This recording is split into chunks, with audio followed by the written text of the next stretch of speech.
All for coming out. I'm going to call the May 6, 2025 regular scheduled board meeting to order. If you would please stand, I've asked Commissioner Hale to lead us in the invocation and Commissioner White to lead us in the pledge. Yep. If you can, please stand, bow your heads. Lord, we thank you for this day. Thank you for the opportunity to come together to do the work of the community. Lord, we thank you for the folks that are here to pay interest in the work that we do.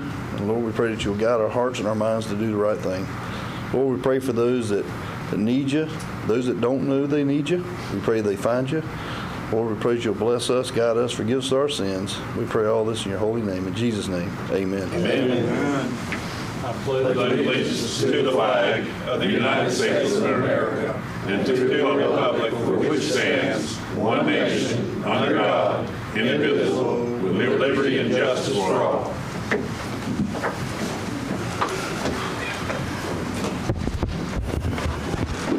Welcome, everyone. The first item on the agenda is the approval of the minutes, and we have on there the April 15th, 2025 regular scheduled board meeting and the April 22nd, 2025 emergency call meeting. Any questions, comments, concerns on those minutes, guys? No. Motion to approve. Have a motion to approve the minutes. Second. By Commissioner White. Have a second by Commissioner Perkins. All in favor, aye. Aye. All opposed, same sign. Motion carries 5-0 on the approval of the minutes. Next up, public concerns and comments. Any members from the public present yes, sir, wishing to speak, come on up to the podium and state your name and address for the record. I'll take that because I'd give them all to the clerk at the end of the meeting for public record. You want to give it now? Yeah, you can go ahead and pass them down. Welcome, sir. Name and address for the record. Thank you for having me up here. Yes, sir. Can you hear me? Yep. Yes, sir. Yes, sir. My name's Jesse Monroe. Some of you have seen me up here before, and I'd like to formally introduce myself. I spent 24 years in law enforcement. 20 of that was with the federal government department of the Army. I served as a military police officer for those 20 years, and during that term, I also served as a master instructor for the Department of the Army, training police officers. I have a degree, a bachelor's degree in criminal justice. I'm almost actually have a master's degree in one class. I'm only telling you this not to boost up my ego. I'm telling you this just to tell you that I'm coming here informed, okay? I'd like to pass out these forms if you wouldn't mind taking them. This takes you to a petition that I have filed against the Suwannee Valley Electric for trying to force me to put a smart meter device on my home. I've talked to the commissioners about this before, and they can't do anything for me. Now, my concern has been about the health effects from the EMFs, the fires that they cause. You'll find all that information on there if you want to scan it. There's links to everything. But I also want to inform you what's going on with these devices. The company that makes the devices Suwannee Valley has for smart meters on your property, to include county properties, and listen to what I'm going to say, is owned by a company called Itron. Itron is directly funded by two companies named BlackRock and Vanguard. Those are both companies funded by black operations from the Department of Defense. Okay? Itron on their website, you can go look this up. They have a statement that if you use any of their products, okay, I'm sure you weren't informed by the Suwannee Valley about this, but if you're using the product on your house, on your businesses, they are allowed to collect data. Excuse me, sir. Can you get a little closer to the podium? Yeah. Thank you. They're allowed to collect data on you. They're allowed to use that data whatever they want to do. They can sell it to third parties. It says it right on their website. Not only is Itron directly funded by the Department of Defense. Now let's talk about Suwannee Valley. The board members voted to not have an opt-out program for smart meters. There are 7 states that have mandatory opt-out programs for smart meters in the United States. Why would they have mandatory opt-outs? Because they know the harm these smart meters cause. They cause house fires, they cause adverse health effects, and they are used to survey houses or homes or your privacy. There's actually litigation going on with this company as we speak on privacy violations of them collecting data. They recently just paid $13 million on a class action lawsuit for breaching people's privacy. Okay? So, where does this go with Suwannee Valley? Suwannee Valley doesn't have to answer to the state. I've already contacted them. They told me they can't help me. So I have nowhere to go with this. I'm asking the people maybe to step forward. Suwannee Valley is actually ran by the National Rural Electrification Association of America, which is directly funded by the Department of Defense. Why does the Department of Defense have technology placed on our homes? It is a violation of our Fourth Amendment constitutional rights of search and seizure. It allows them to be able to access. All they need is 3 points of smart technology. They can ping with your smart technology and the smart meters to your smart television, to your cell phone, and triangulate and put a 3D printout of you and your home and your surroundings for law enforcement or whatever. I ask you to please reach out to Suwannee Valley if you want to stand with me and tell them no, and give us just an opt-out. Just to say here's an option for you not to have it on your own. They did threaten me all the time cutting out power.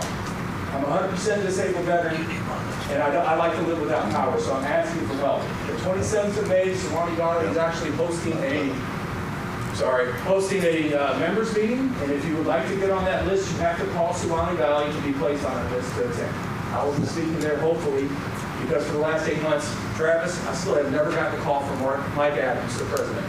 Never got anybody there. As a matter of fact, I was told that I wasn't allowed to have the females. I can't speak for them. Yeah. Do you have an extra copy there? He'll Yeah, I need have one, one and maybe, copy. yeah. On that petition, there's probably about 30 or 40 links, and I will tell you that they don't even know what they have. The individual that I spoke to specifically told me that the smart meters didn't have lithium batteries in it, which I've already read through the manuals, and then he sent me an email with the manual and said, oops, I'm sorry, there are lithium batteries. Those are what causes the fires on homes. There are many people who have lost their entire houses. On that thing I sent you, there's links to congressional hearings in Pennsylvania, where they talked about one lady specifically, that as soon as they put the smart meter on her home, they fried all the wires in her house, fried her refrigerator, her television, her stove, all of her electronics because her wiring was old. There are other people whose houses caught fire just as soon as they put them on. The insurance companies aren't paying for them, the power companies aren't paying for them, and Itron's not paying for them. Itron is the largest manufacturer of the smart meters, which is owned by the Department of Defense. The other manufacturers of smart meters that we use in the United States are named CHINT, kind of close to China, just saying. And again, they're literally bullying me. If I don't get this, I can't have power. It's like getting an experimental vaccine in your arm, or you don't get to keep your job, or you don't get to see your family, or you don't get to see your loved ones if you don't do this. That's what they're doing to me and my family. I can't take care of my animals, my wife, myself, or my property. So please, if you'd like to join me, just call them and tell me when an opt-out. Give us adoption. Thank you, Mr. Monroe. Anybody got any? The 27th of May. 27th of May. You have to call them to get your name put on the list. If anybody has any questions for Mr. Monroe, y'all catch him after the meeting. Thank you. Thank you, Mr. Monroe. Thank you for your time. Yes, sir. Thank you. Any other members from the public wishing to speak? Mr. Klepper, I see you. I know you're not standing there for good looks. Yeah, that's Guarding the door. Guarding the door. hoping somebody else come up and say what I got to say. Moses chapter 14581, number 6, Are we pulling anything from the consent agenda to? Table number 6 and number 13 are going to be tabled for later discussion. Just In general business, if the public's going to get? 6 and 13 are tabled for a later date. They will not be talked about tonight. Okay.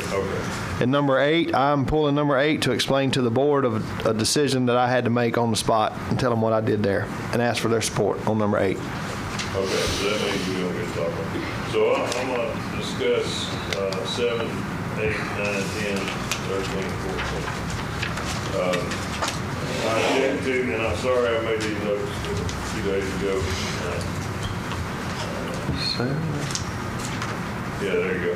I object to y'all's choice of the Citizens Advisory Task Force because of past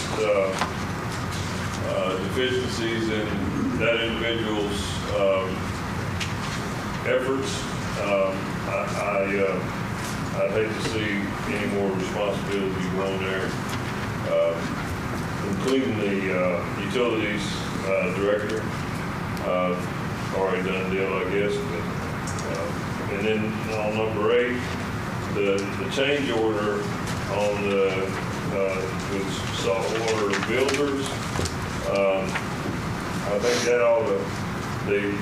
I don't know. I've never done pilings like that. I've done pilings, but I would assume that there would be some core samples done before the bid. I don't know how the bid package was set up or what, but it should go back out to bid for $45,000 more. I know I would if it was my job, and the contractor saying, oh, we need to charge you upcharge. On number 9, $48,000 now to design a room. Actually, about the size of this room here, maybe a little bit bigger. $48,000, and it ain't got a bunch of stuff in it. It's a room. $48,000. Are you kidding me? Please tell me you're kidding me. I built the house with 2,880 square foot house. Cost me $2,000. I had to bribe an engineer to approve my drawing. $2,000. And you know. So hey, let me ask you a question. I didn't mean to interrupt you, but respectfully, what would you suggest that we do in the case where an engineer who we've bid out is charging us $48,000? Like, tell me, I'm all ears, because sometimes I think it's. I'm not saying on this one, but sometimes I think it's a lot of money too. But there's statutes in Tallahassee, like that professional group has got some statutes that protect them. So tell me what you would do when an engineer and you check around and they're all in the 40s. What would you do? Well, if you check around, they're all in 40s, then you. What I suggested a while back is we change the way, and I know that I can do, as an individual, I could probably do stuff that the county can't do. Well, there's some engineers here in the room, and they can probably tell you the Florida statutes that somewhat protect. There's limited and competitive bidding, and y'all correct me if I'm wrong. There's limitations in that professional group on competitive bidding against themselves. Am I saying that right, or am I saying that wrong? Correct. Florida statute. So you can't shop based on cost. But you could do silent bids, and you can't do silent? Nope, not on engineers. So I feel your pain. That's why I'm asking you for a solution, because I don't know that there is one. And obviously ain't dug deep enough into it. You better keep digging and come back next week. Or the week after next. I'll see because they're raping us. You know, they're absolutely. Well, they go to school for a long time and pay a lot of money to get the intelligence that they got. So. To build. But I'm not knocking it. I'm not. Design 2 rooms. All right. I mean, so that man over there can do it for us, right there. Well, no, I can't, because now you have to have an engineer or architect to do it. I can't do it. They took it out of the hands of the contractor. We can't do it anymore. You have to meet the wind loads and do wind mitigation and all that, and that's all by the state of Florida. So I can't do it anymore. But 4 years ago, I had a 3,000 square foot done. All right, I derailed you on your 3 minutes, so I'll let you get back to it, and I won't interrupt you anymore. So we're not here all night haggling back and forth. All right. I just want to make a comment on the $40,000 to tell us water and food runs downhill. That's all I got to say about that. And then on 13, I don't know. I just want to drop this. I've done this before, actually. I've received funds and didn't need the funds, but I had legal access without cheating. The funds, I put them up for 6 years.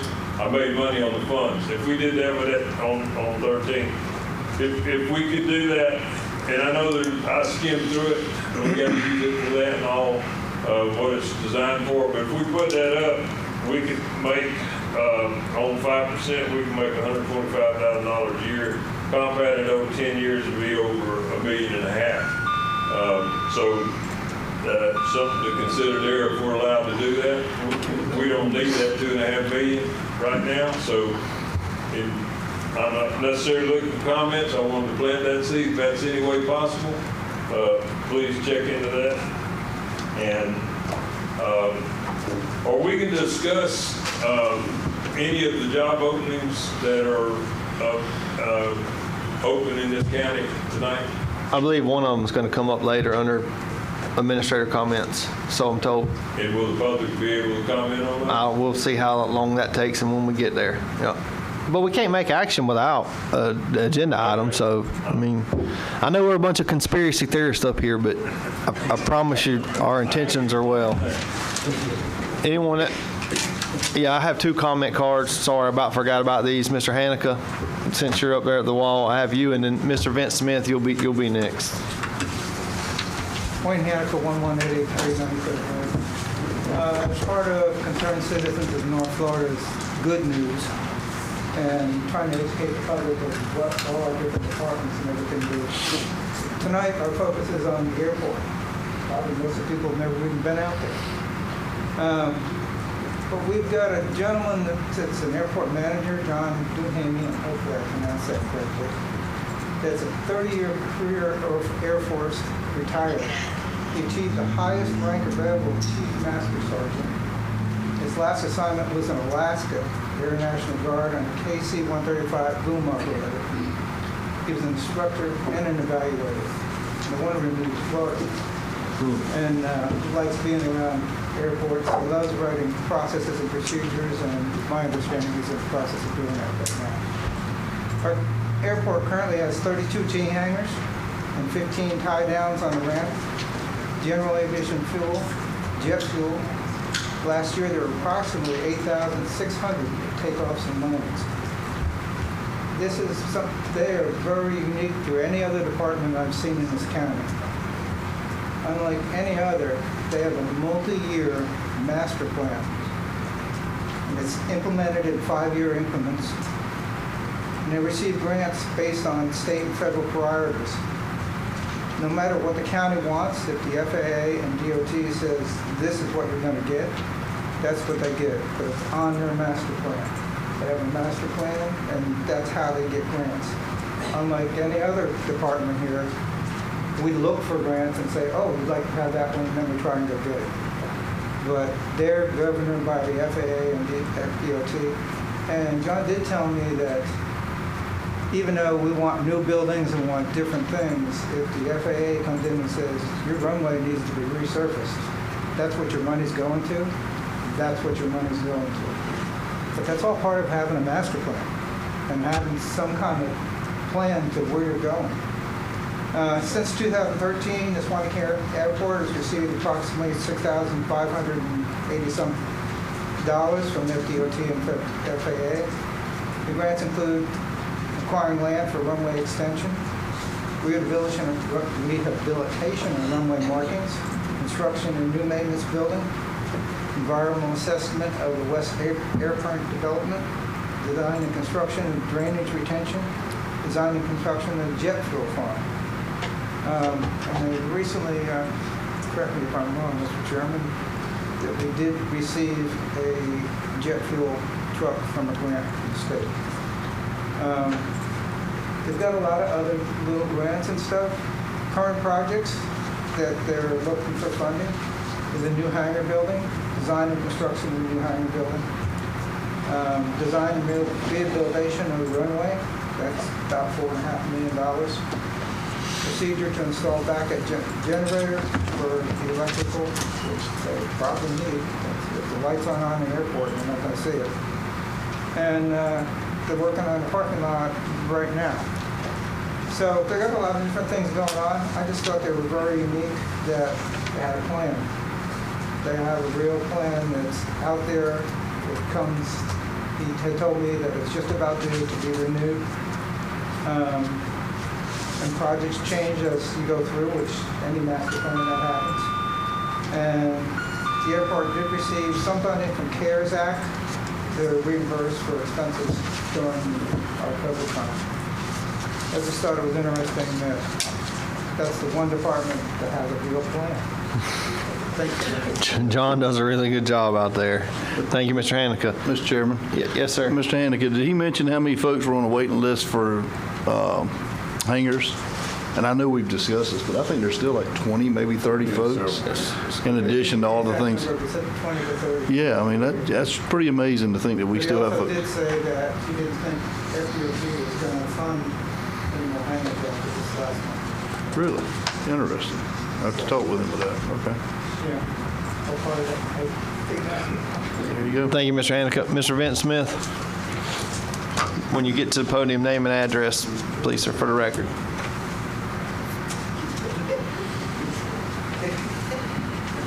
Mr. Smith, hand those to somebody else if you would, and let them pass them out, so we're not waiting on you to pass those, walk around the room passing those out. We can keep going. Thank you. Thank you, Mr. Monroe. Good evening. Welcome. Name and Vince address. Smith, 9194 132nd Terrace, Live Oak.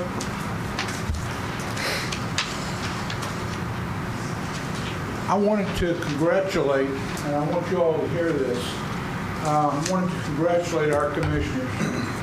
We had a meeting with FDOT, Florida Department of Transportation, on the 29th.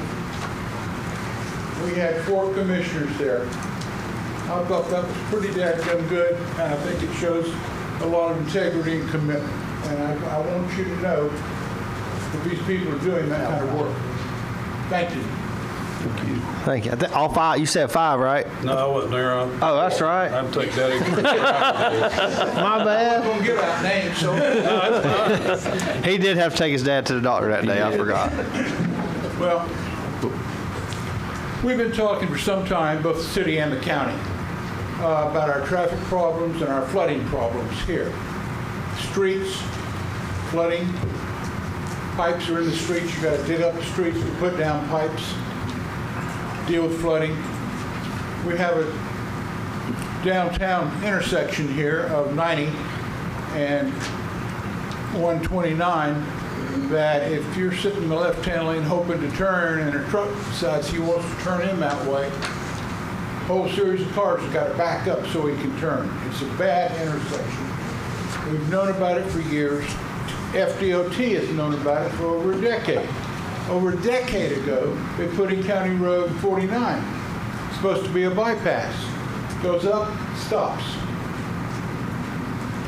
So I won't even get into the trains, but the water and the streets, if we can get the governor's attention here, and I am told that after the last flood, he was over here, and he was in the 50 Caliber Cafe over there looking at what was going on and talking to people. So he's not unaware.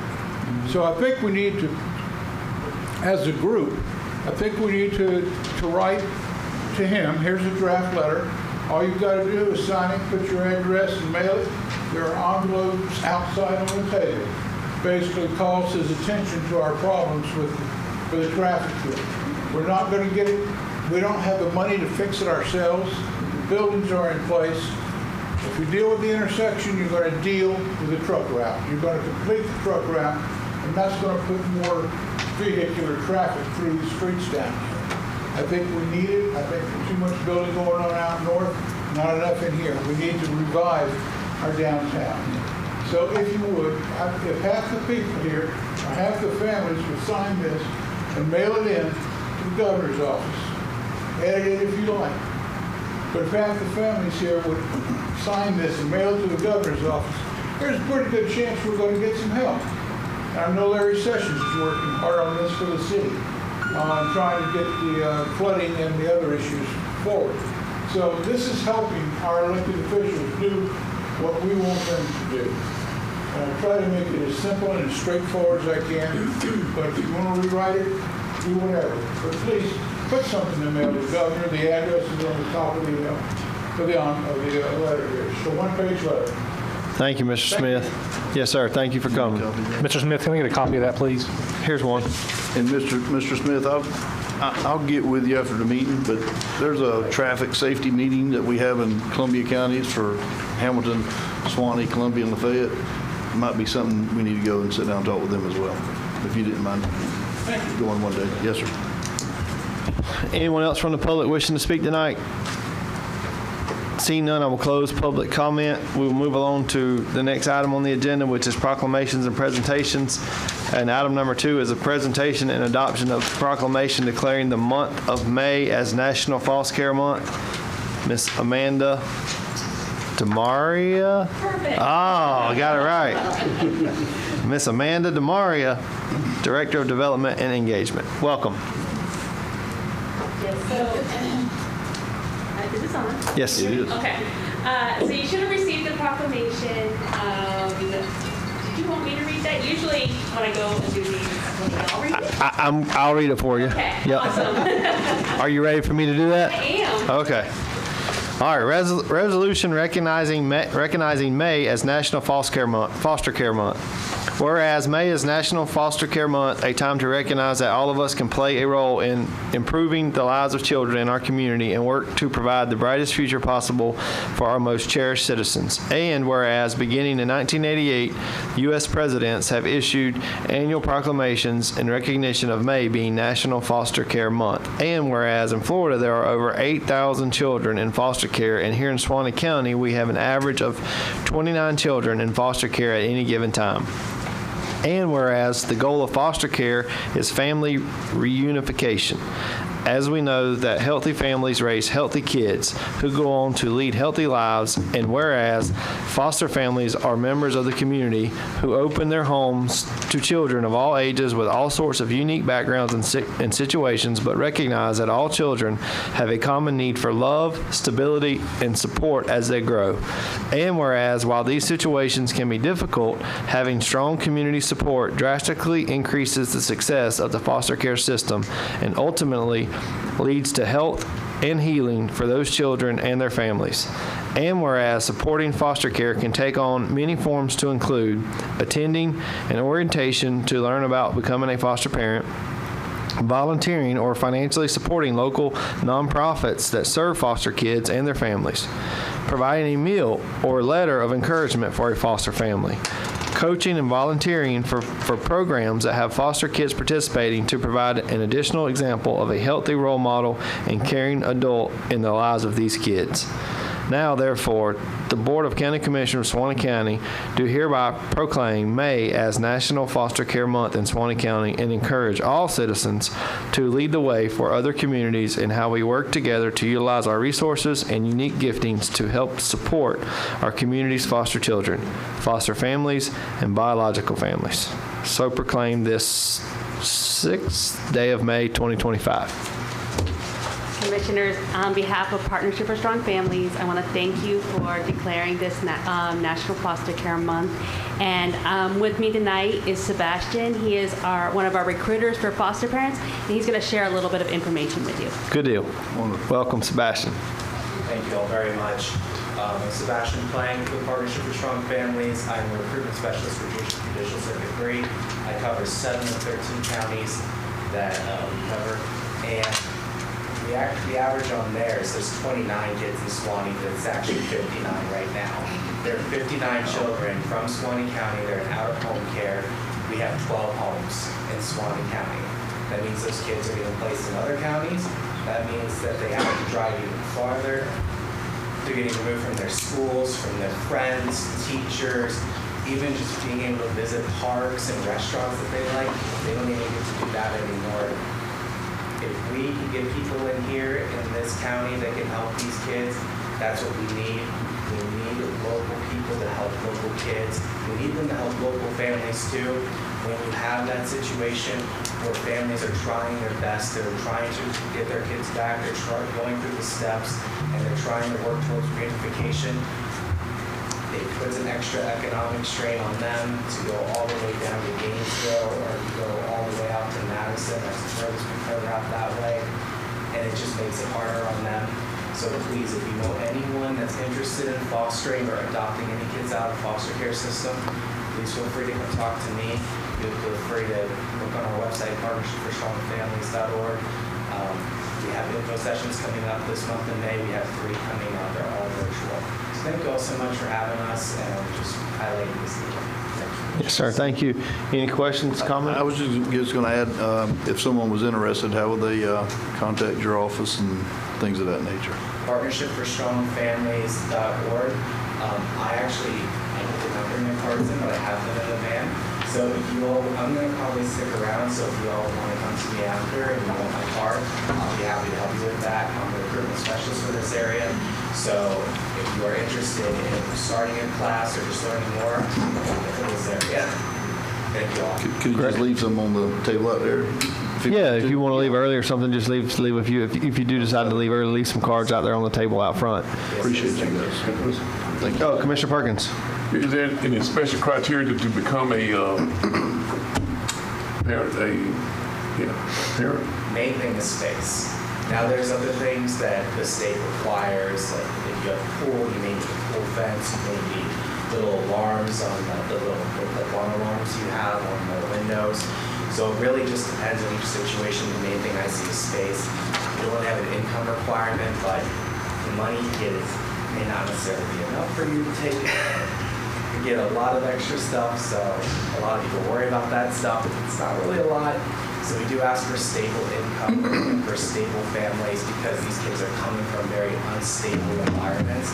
We want to provide them a sense of normalcy and stability in their lives, and really just give them a sense of dignity in their lives too, just by giving them things like choice. Like we do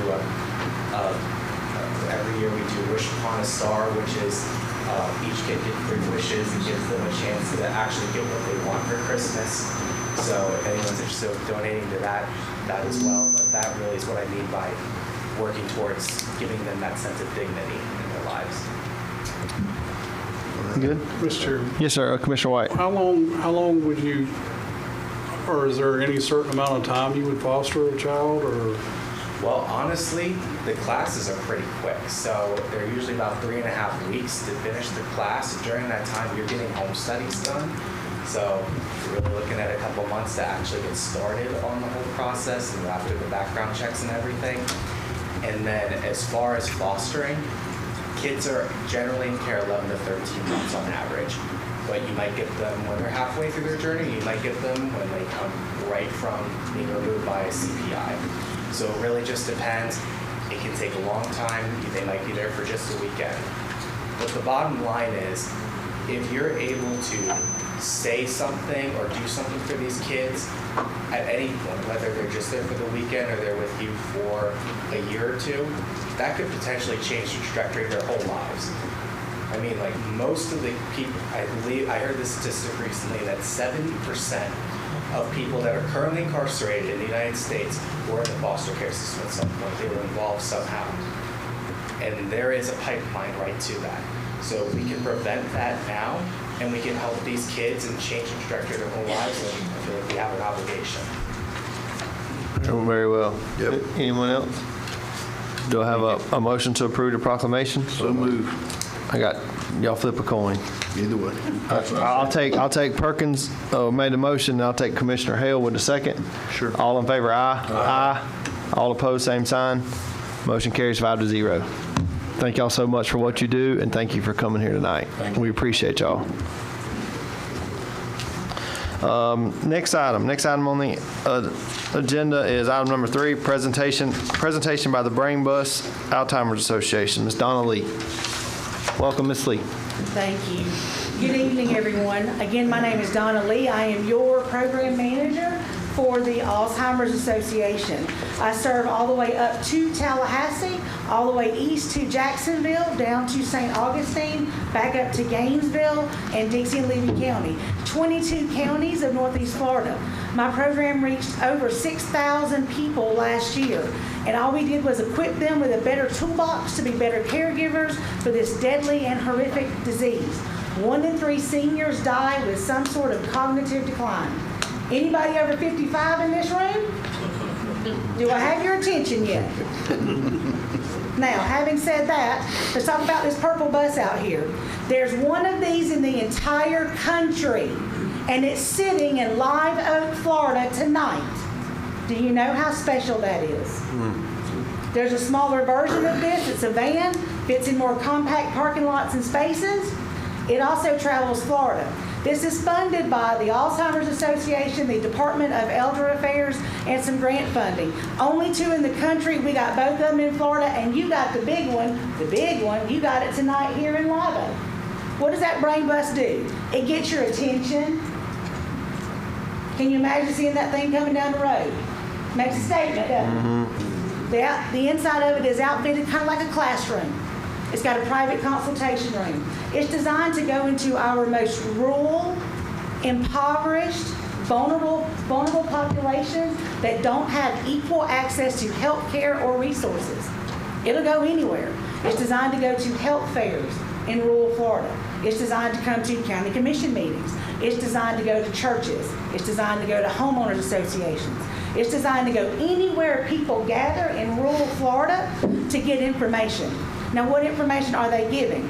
I left everybody a present. Now, one side of this, it says the 10 warning signs. Y'all don't hold this up as a checklist, okay? This is not what this is. You're not trying to attain these. This is simply early warning signs.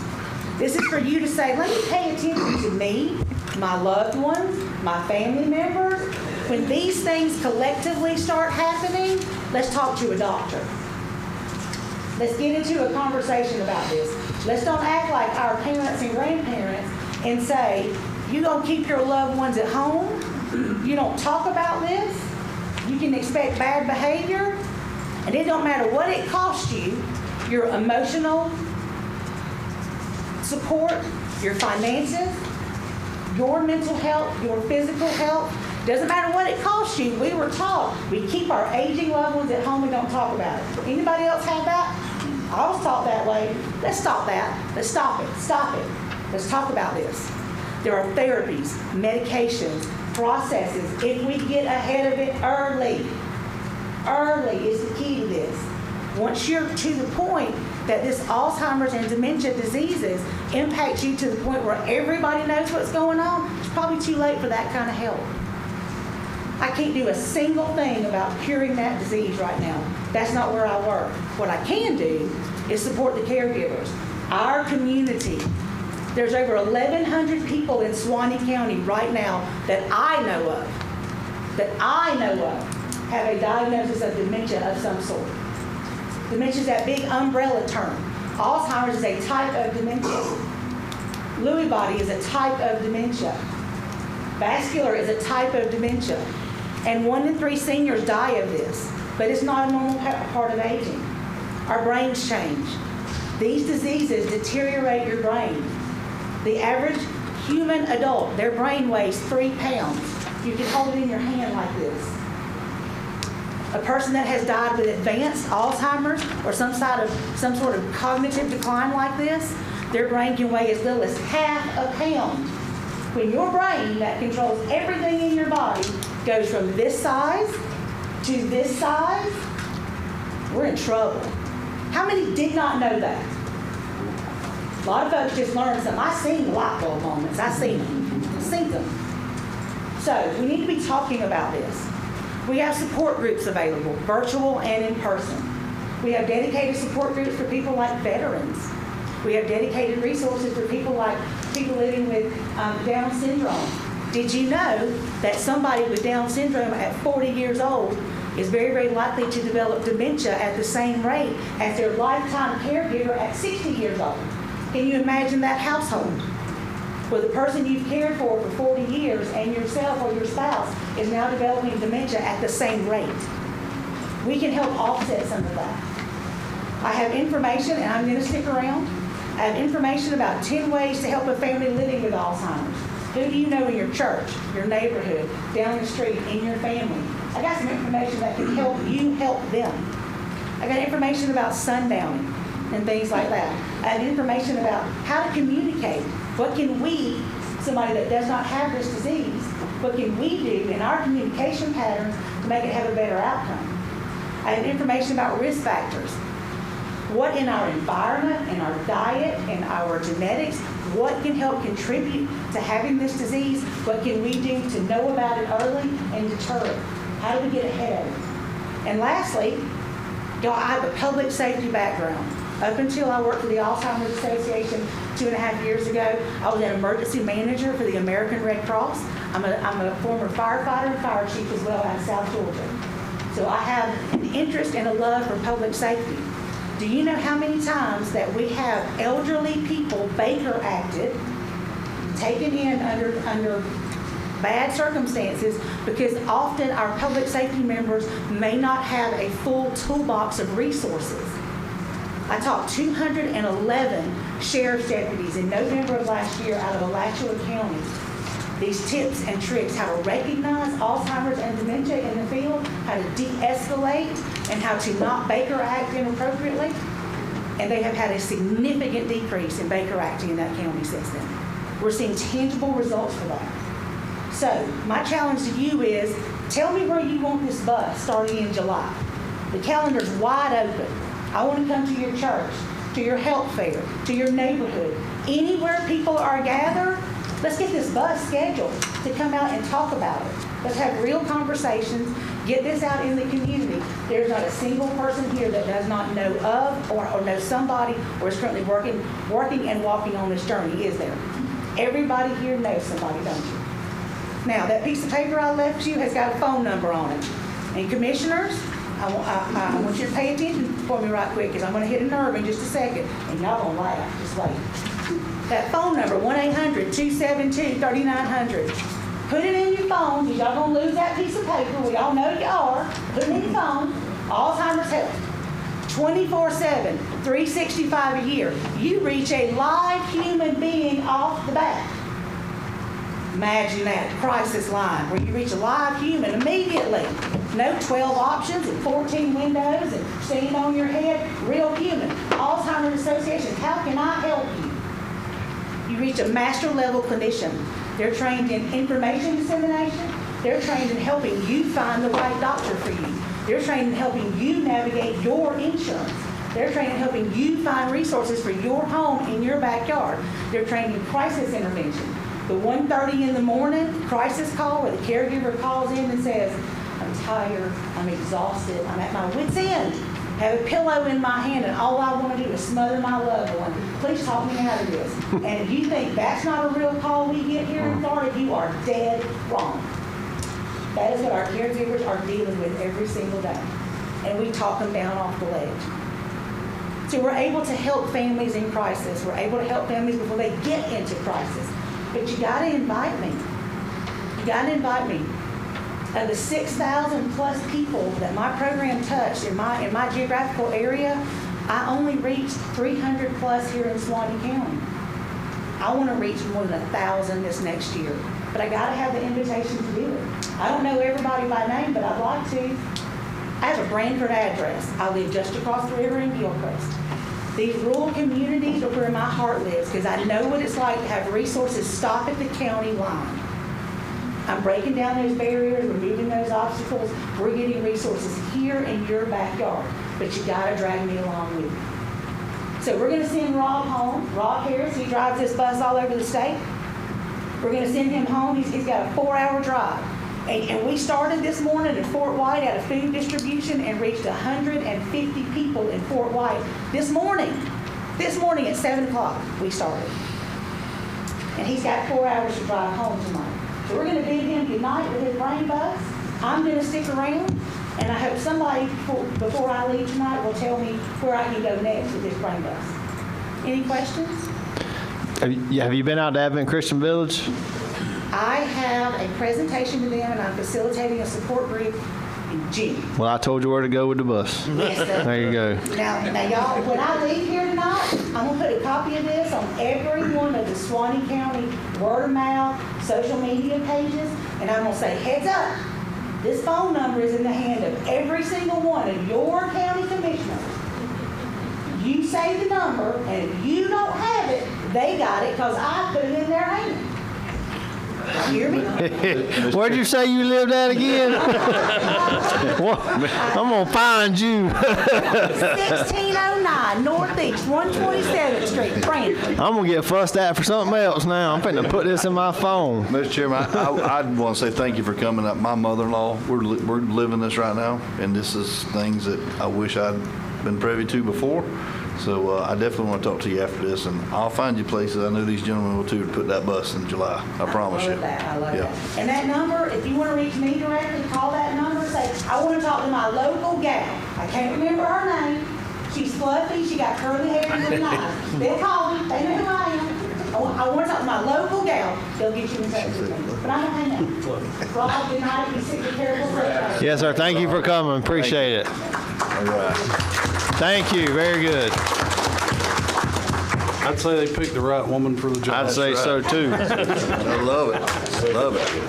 But no joking, before I forget, I don't have Alzheimer's, but before I forget, I'm about to put this number in my phone, so y'all hold on. 3900. That's right. 800-272-3900. Beasley, you got that? All right. Very well. I am county commissioner. Next item on the agenda is consent agenda. Items 6 and 13 have been pulled and tabled for a later date. There's some technicality going on there with some, leave it to the lawyers back and forth. But anyway, that'll come back to us later. I am pulling number 8 to tell you guys about that one. So you have 4, 5, 7, 9, 10, 11, and 12. So moved, Mr. Chairman. Have a motion by Commissioner Hale to approve those items stated. Second. Who was that? Perkins. Have a second by Commissioner Perkins. All in favor, aye. Aye. All opposed, same sign. Motion carries 5-0. Item number 8 is approval of change order number 1 with Saltwater Builders LLC for unforeseen issues while driving the proposed piles for the floating dock at Charles Springs. Right, Mr. Furry? Correct. Budget impact $45,000 to be paid from the Parks and Recreation budget. So Mr. Furry called me, I guess needing an executive decision as Mr. Scott is out. The builders were on site. They projected that to be limestone, as mostly limestone is in that area.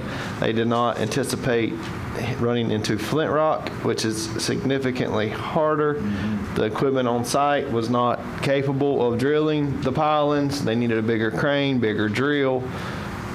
Subcontractor, I believe, that they had to bring in to drill those holes.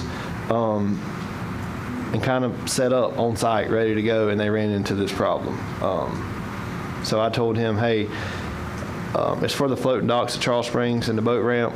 Is that FWC money? So we got a grant to do those. This change order, it says here it's coming out of the county's budget as a grant. There's not enough money in the grant to cover these. So the question, as I saw it, was either we spend $45,000 of our own money while the builder's on site, and we get the floating docks and the boat ramp project rolling with the grant money that accompanied it. Or, as Mr. Klepper said, we bid it and we send everybody home for 60 days while we go through the bid process and bring somebody back in and hope that it's cheaper. My executive decision, so if Mr. Klepper, you don't like it, you can point fingers at me. This board has an opportunity to vote that down and say, no, we're not going to do that. And we'll just have to settle up with the guy however much work. But my executive decision was they're there. It's the FWC grant. It's Flint Rock. And Mr. Furry said that they also ran into the same problem across the river in Lafayette at Ezo Landing. Very similar situation, same contractor. Drill the holes. Let's get the boat ramps. If it costs us $45,000 to facilitate, the rest of the money is an FWC grant. That was my suggestion. Now you see it on the agenda, so I kind of felt like I owed y'all the backstory for some transparency reasons. So that's where that's at. If you fire away, Mr. Klepper. The one across the river, was it done before this? Could they have known, or should they have known? I don't mingle in the Fayettes, but same time. They're working on them at the same time because they're right across from each other.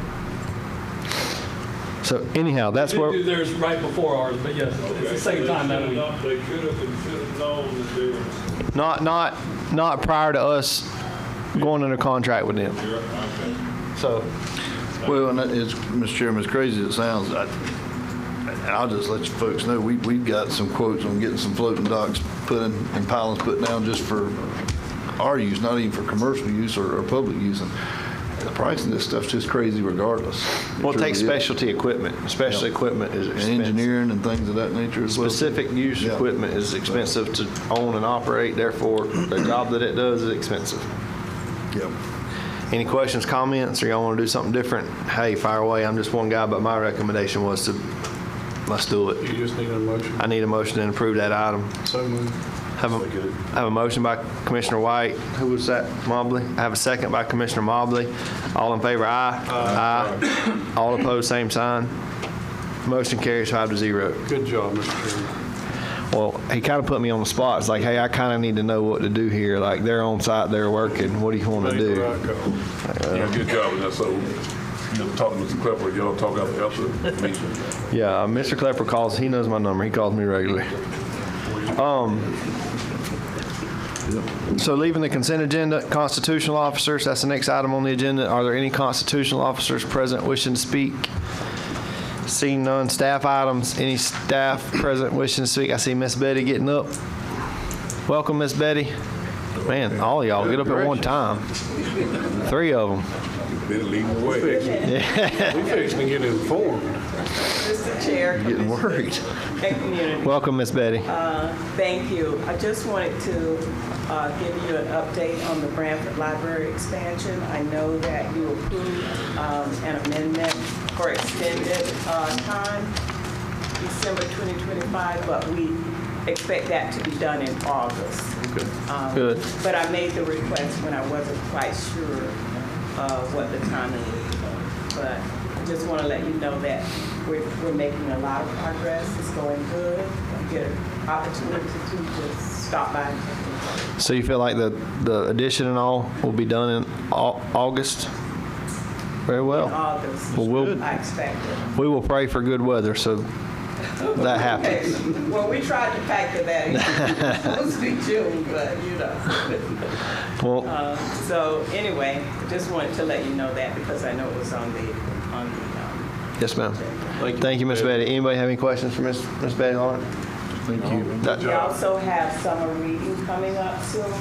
It's not too early to encourage you to talk to any child, adults even, that you can about participating in the library's summer reading program. It pays off for them when they go back to school. I won't get on my bandwagon, but it's a very important thing. So please do encourage everybody. We're in 3 counties, with regional libraries in Hamilton, Madison, and Suwannee. Thank you, Miss Betty. Thank you. Mr. Perkins, Commissioner Perkins says, Well, what dates are you starting that reading program? What time? In June, the 1st of June. At the next board meeting, I'll be bringing all the flyers to you. We're Okay. on the library website. You can take a look at it right now. And we'll also be, well, actually, they're already around town now on the signs. So I'll send out more information, but if you go to the library's website or call the library, you get all the information you need. Thank you, ma'am. thank you, Miss Betty. Thank you. Meeks, I know you're going to let Carolyn go next, right? Miss Donna, maybe we can get that bus out at the library when she does some of her adult. Okay. Okay, yes, ma'am. We're receiving good news for last. Make sure your mic's on. It looked like it just went off. There you go. All right, so I'm here with good news and invite everybody to the chalk art on the trail, May 9th at 5:30 to 7:30. It's open to youth and adults. So bring out the creative kid in you and go draw on the sidewalk. Draw your favorite Florida animal or wildflower and grab some ice cream from Scoops. Well, if I lay down, will they draw me? If you lay down, I will draw you. Probably some folks like to see you lay down like that. You got the date, dates and time. Date and time, May 9th, 5:30 to 7:30. And we'll be, the start will be off the trail off of 90. Say that again. Oh, my goodness. Say that May again. 9th, it's a Friday night at 5:30 to 7:30, off of 90. It's by West Haney. Yes. And what are you calling that? Sidewalk drawing? What'd you call that? Come on. Chalk drawing. All I heard was ice cream. Walk on the trail. Chalk wall. Chalk wall. That's what I was looking for. All right. Chalk Got that? walk. Yeah. All right, so then the very next day is the Wildflower Festival. And a big thank you to Alden and Parks and Rec for helping us gather things that we need and set things up. And also to Miss Betty and her staff. Put our brains together and I think we've come up with a really fun day. And these are activities not just for youth, but you can build your own bug. Learn about insects. You can paint a snake and you can learn about which snakes are harmful and which ones to keep an eye out for. build a pollinator house, help farmers, make wildflower seed balls. You can dissect an owl pellet. Never done that. That's a lot of fun. And you can create your own bee jewelry. You're not into owl pellets. And you can tie-dye your own wildflower festival. And if you're feeling spry and you want to keep your brain sharp, we have an obstacle course that you can run. Okay? Well, I'm out right there. You said run. We also have 6 educational speakers, multiple musicians, over 100 vendors, food truck and food tent vendors, and several plant vendors, some with a focus on native plants. And you'll enter off of Cross Street and you leave by the playground. So that's what I have for you. And I'm going to take a cue from Miss Lee here and make sure that you guys have the date. Boy, I just wrote it down. she is starting something. Look at her. But Ms. Lee, there's 3 places I hear where this bus can go. I'm making notes. Okay. We want to see it. Miss Lee is a trend. Miss Lee's a trendsetter. That's right. So, Now, our bus is booked all the way through July right now, so we're working on next You need year. one. But I got it on the list. All right. You done, Miss Saft? I'm done. All right, Mr. Meeks, your turn now. All right, guys, I'm going to use this time for a little bit of education, a little bit of public outreach. End of last week, we sat in on a phone conversation with representatives from the Department of Environmental Protection. And starting October 1st, or August 1st, rather, all of the septic permits and inspections are going to be by DEP moving forward. So there is a little bit of a learning curve for us. It's going to be a change. The way they have this set up is that people will make their applications through a public portal. They will go to Tallahassee, and then from Tallahassee, it's going to be filtered through the appropriate region. So the region for where we're located at will be in Columbia County, and our region will include Madison, Hamilton, Columbia, Suwannee, Lafayette, and Taylor. So all of that region will be filtered through submitting an online application. We tried to get some ideas of the time frames that they look at. From what they're telling us right now is that for new construction, they've got maybe a little bit more than 5 days, but around, they gave us a 5.3 day. I'm trying to figure out that 0.3. So I'm gonna say 5 days for new construction. They say 3 days for a repair. So our local environmental health department is gonna remain a point of contact for a nuisance. So if you have in the field, sometimes we run into recreational vehicles that don't have septic permits, or there's sewage on the ground or something like that. That's going to be filtered through the environmental health department. Anything to do with a permitted septic system, whether it be the tank, whether it be the drain field, is going to be going through DEP moving forward. They were very clear that they have their process, and their process is not what we have typically been aware of. So there's going to be some changes that we have to make internally. Our biggest concern is hold up with permits. There's a lot of times where the way it works now is that we get applications for permit, but those permits are held off on issuance until we have approval of the septic permit. Statutorily, they really only have a hold up on the inspection for the final. So we may be in a situation where we're issuing our permits from the start, and then we're waiting on the final that they get from DEP towards the end before they get their certificate of occupancy. But we're on top of it. We're going to figure a way that we can move forward. I don't want to have anything on our side where it's a hold up on us.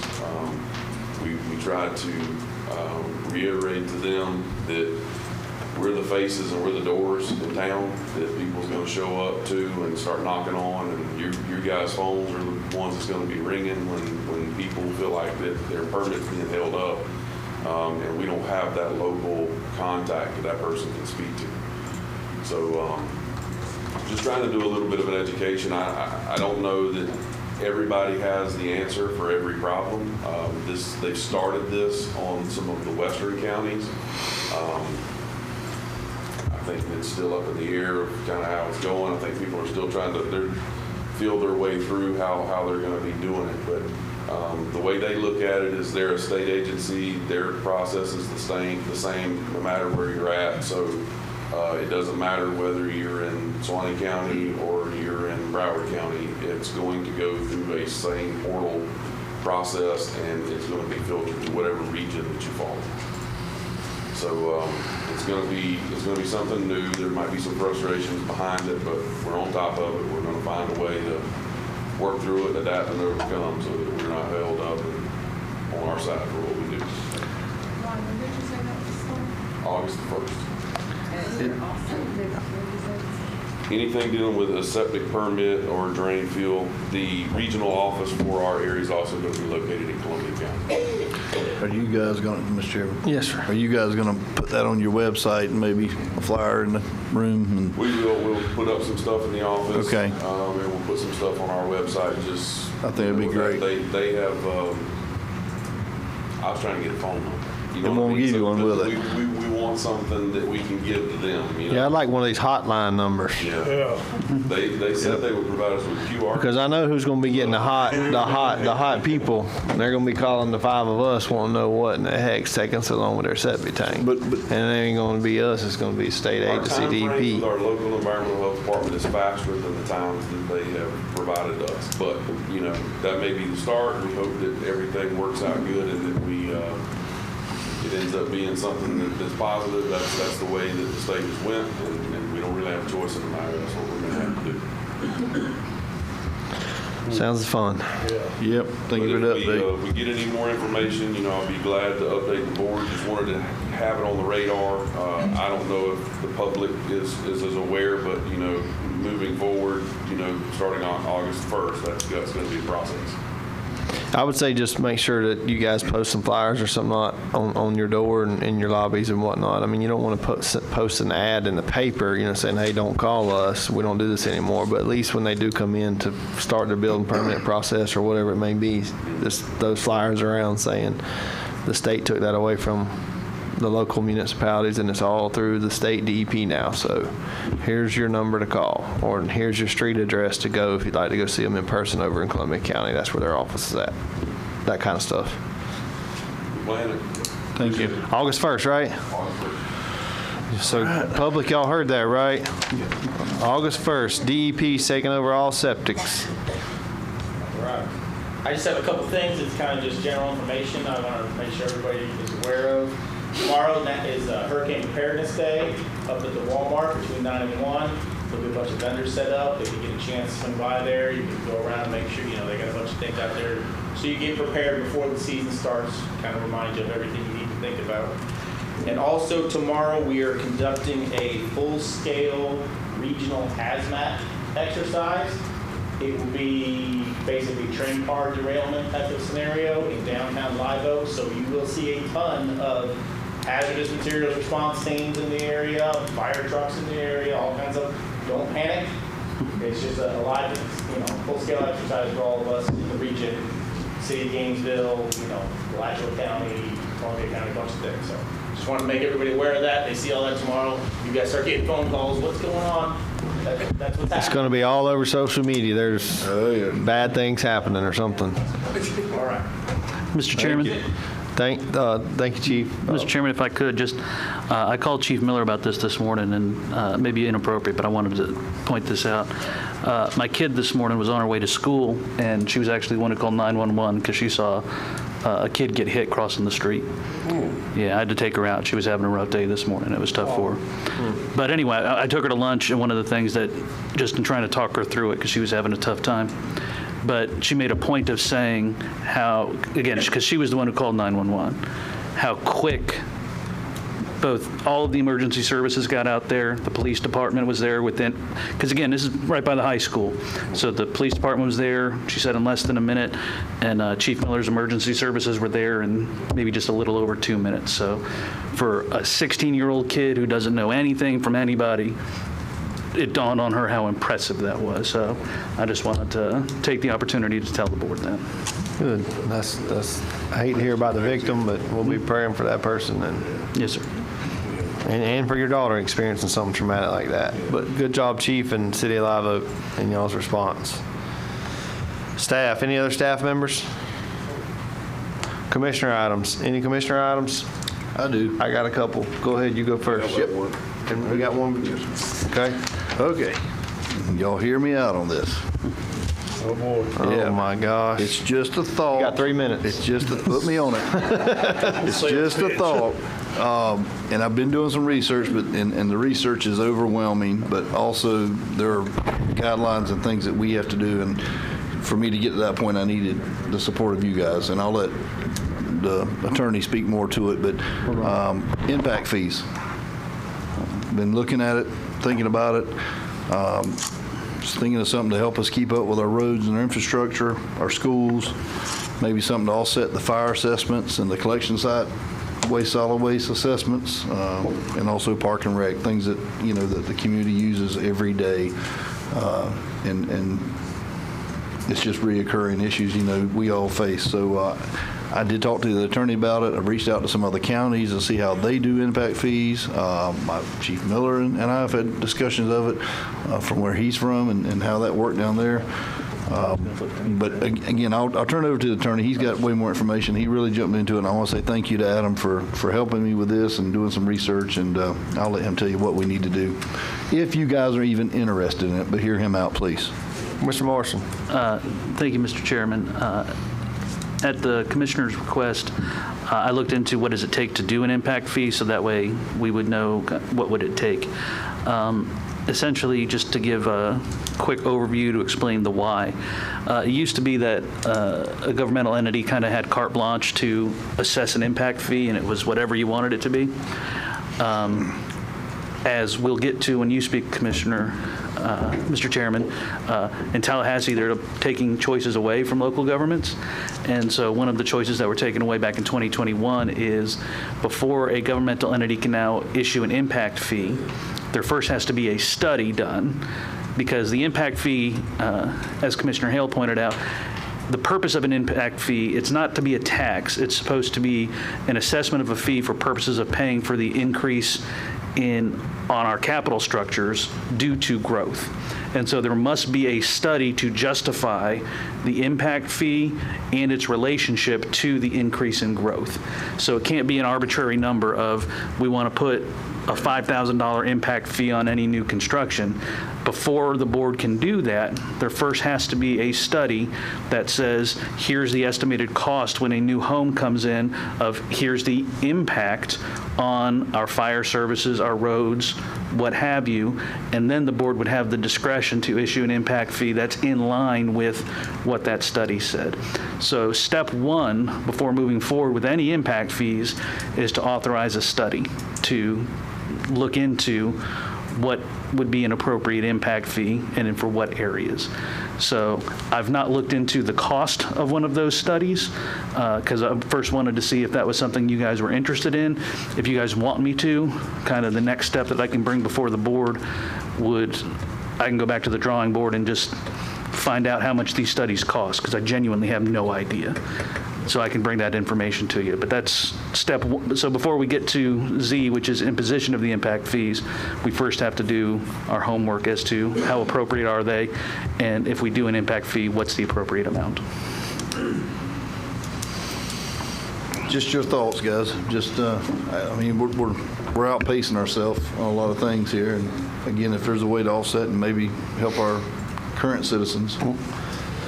I'll give you mine, and we can go down the table here. You caught me off guard, Commissioner Hale. Here's what I'll say about impact fees. I think that the majority of the public that live here now would appreciate them, from what I have heard. I think there will be a handful of people in the public, mostly developers or people in the real estate business, that are in the business of buying large tracts and busting them up into smaller tracts, are going to be very vocally against them. That's just my perception, but I do believe that it's a duty of our board to protect the overall public. And I think that as a citizen of Suwannee County, I do believe it's somewhat unfair that our taxpayers have been toting the load for paying for a lot of this infrastructure. And I'll use our schools for an example. You know, we pay the ad valorem, the schools, you know, they get a piece of that. They're figuring out how to make all those numbers work. In walks and I welcome everybody, right? But in walks a family of 5 from another community, and they get to go walk straight into our schools, which, like the attorney said, there's an impact there, right? Because now we have fire and EMS has to respond to that family's dwelling if they call. The solid waste part, yeah, they pay. That's all, the assessments are calculated into their building permit when they make application for their new structure, whether it be a mobile or site build or what have you. But I think that a lot of communities have realized over time, without impact fees, you're just digging a hole. That's kind of hard. You're straining your infrastructure. You're straining it because you have all these more new people moving into your community, and while you want to see that growth, you certainly don't want an impact fee that's so high that it stops it and freezes growth. That's not what anybody wants to do, but you certainly don't want your population to outpass the resources. Yeah, your resources and the age of your structures and the ability for you to keep up as a municipality. Your resources meaning the number of paramedics you got or the number of cops on the street, you know, that. Anyway, so I think there's viability there. I would be curious to see what one of the firms that do these studies statewide, I wouldn't even know where to start with one of those firms, but I would be curious to see what they said about Suwannee County and what an impact fee should look like. What it would look like. As long as that doesn't cost me a whole bunch of money to tell me what that That's is. Right. That's right. So there's my 2 cents. That's right. I just didn't want to move no further without bringing you guys in on my thoughts. Yeah, but I mean, there's you know, you and I have said our part, so there's 3 more guys here. Yes. Mr. Chairman. Perkins. Well, you know, I can see the use of them accustomed to paying the impact fees when doing building construction, and when you're impacting the sewer system or you're impacting the water system of a municipality. They do use those items to gain their fees and offset some of the costs. And I can see what Commissioner Hill was talking about. I guess when you've got new people coming in, I guess if you're going to apply to the impact on the roads or in with your EMS and fire and all that stuff in there. So I think it'd be interesting probably to look at and have it investigated and see what we can come out of. Perhaps having someone to look into it and give us an idea.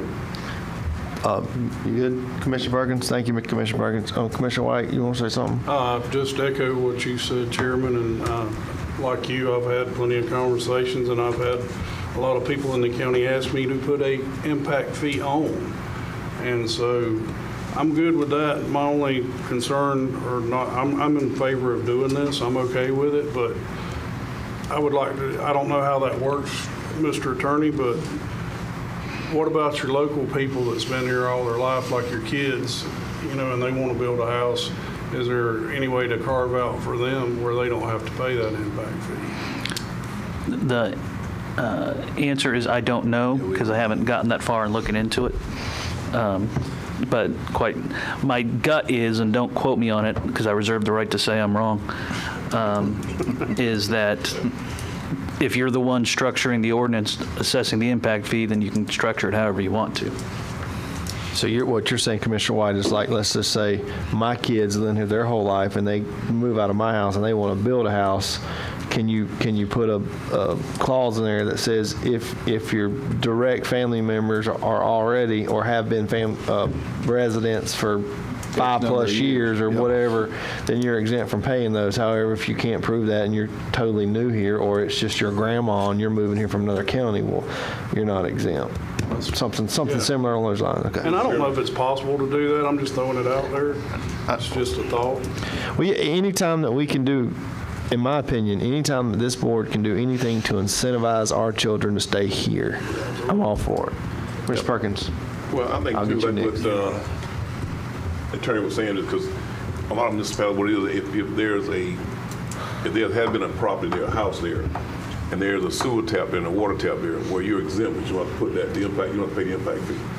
If there's virgin property there with no connection with either water nor sewage, then you have to pay an impact fee. That's what a lot of them, so they do those type of stipulations so that, in fact, like what you're saying, maybe those family members, if they're going to reside on the same property, maybe you want to do an impact fee. Yep, I think there's some leeway there, I'm saying. Yep. Yeah, and again, I don't want to 100% say we can or we can't, because that's, I think, something the study's going to tell us, but I think what the attorney's saying is right, that maybe we can kind of tailor it how we want to be fair to everyone. And again, I'm not talking $50,000, I'm thinking like $5,000, you know, just something that, the ones that were important to me was road and infrastructure, schools, fire and EMS, because we have an assessment on that. Maybe that'll help keep that cost at a wage we can all afford, or a charge we can all afford, solid waste, and then park and rec, or springs, natural resources, things of that nature. So, but again, we can talk about all that later.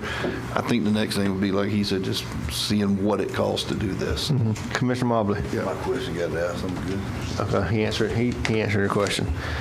So, Mr. Attorney, it sounds like you have consensus of the board to reach out to some other communities or some other attorneys of municipalities to see who these firms are that do these studies. Maybe Chief might have an idea, I don't know, but and then engage on what that cost looks like, and then at that point you could bring it back to the board with a recommendation of, hey, if y'all want to see how to do this, here's the firm that we found, and here's the... How I would anticipate it going, Mr. Chairman, would be give you guys a ballpark of realistically here's what it would be, and then we would put out an RFQ and just do it through the normal bidding process. Yep, so I think you got consensus to start talking about it. Anything else? Nope, thank you, gentlemen. Appreciate it, attorney, too. Commissioner Adams, you said you had one. Commissioner Perkins, I think. I know we did here a while back, we did the proclamation for Juneteenth. That's on my list. You took one of mine. I seen Beasley sitting here, and he's usually up here, and he wore bright green and bright orange. I don't know if he did that on purpose, but he got me. Go ahead.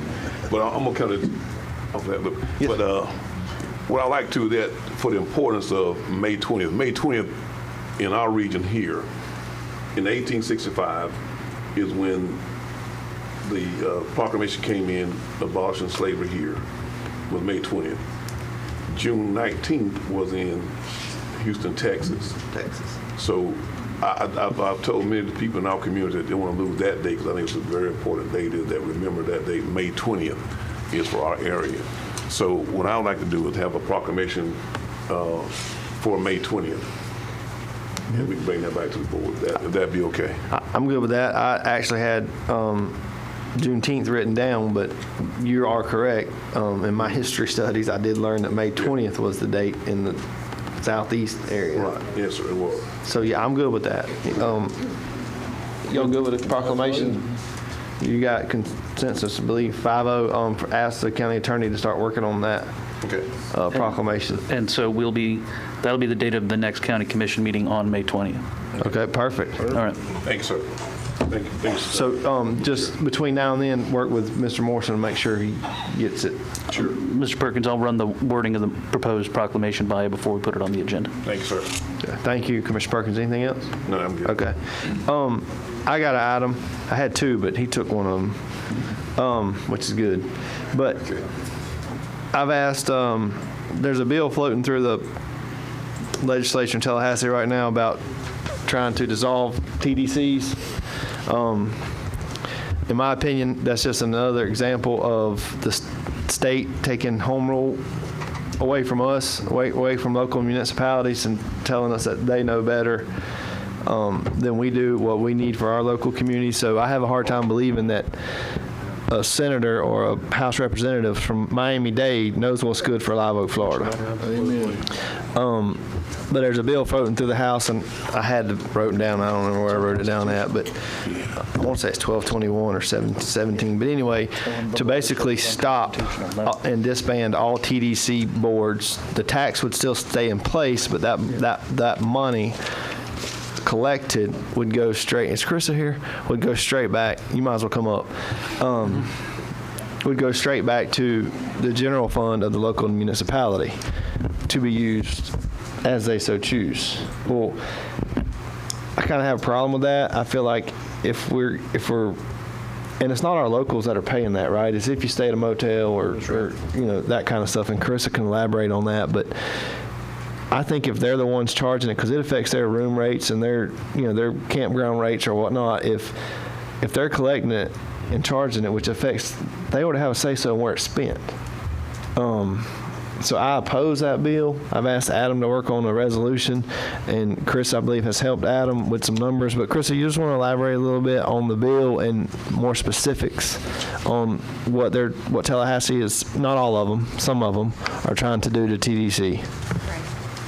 So just for the benefit of anybody in the room who may not be aware of exactly what the tourist development tax is, the tourist development tax is a tax that overnight visitors pay when they stay in a hotel, an RV park, or a vacation rental. This tax is not paid, this is paid by visitors, it is not paid by residents.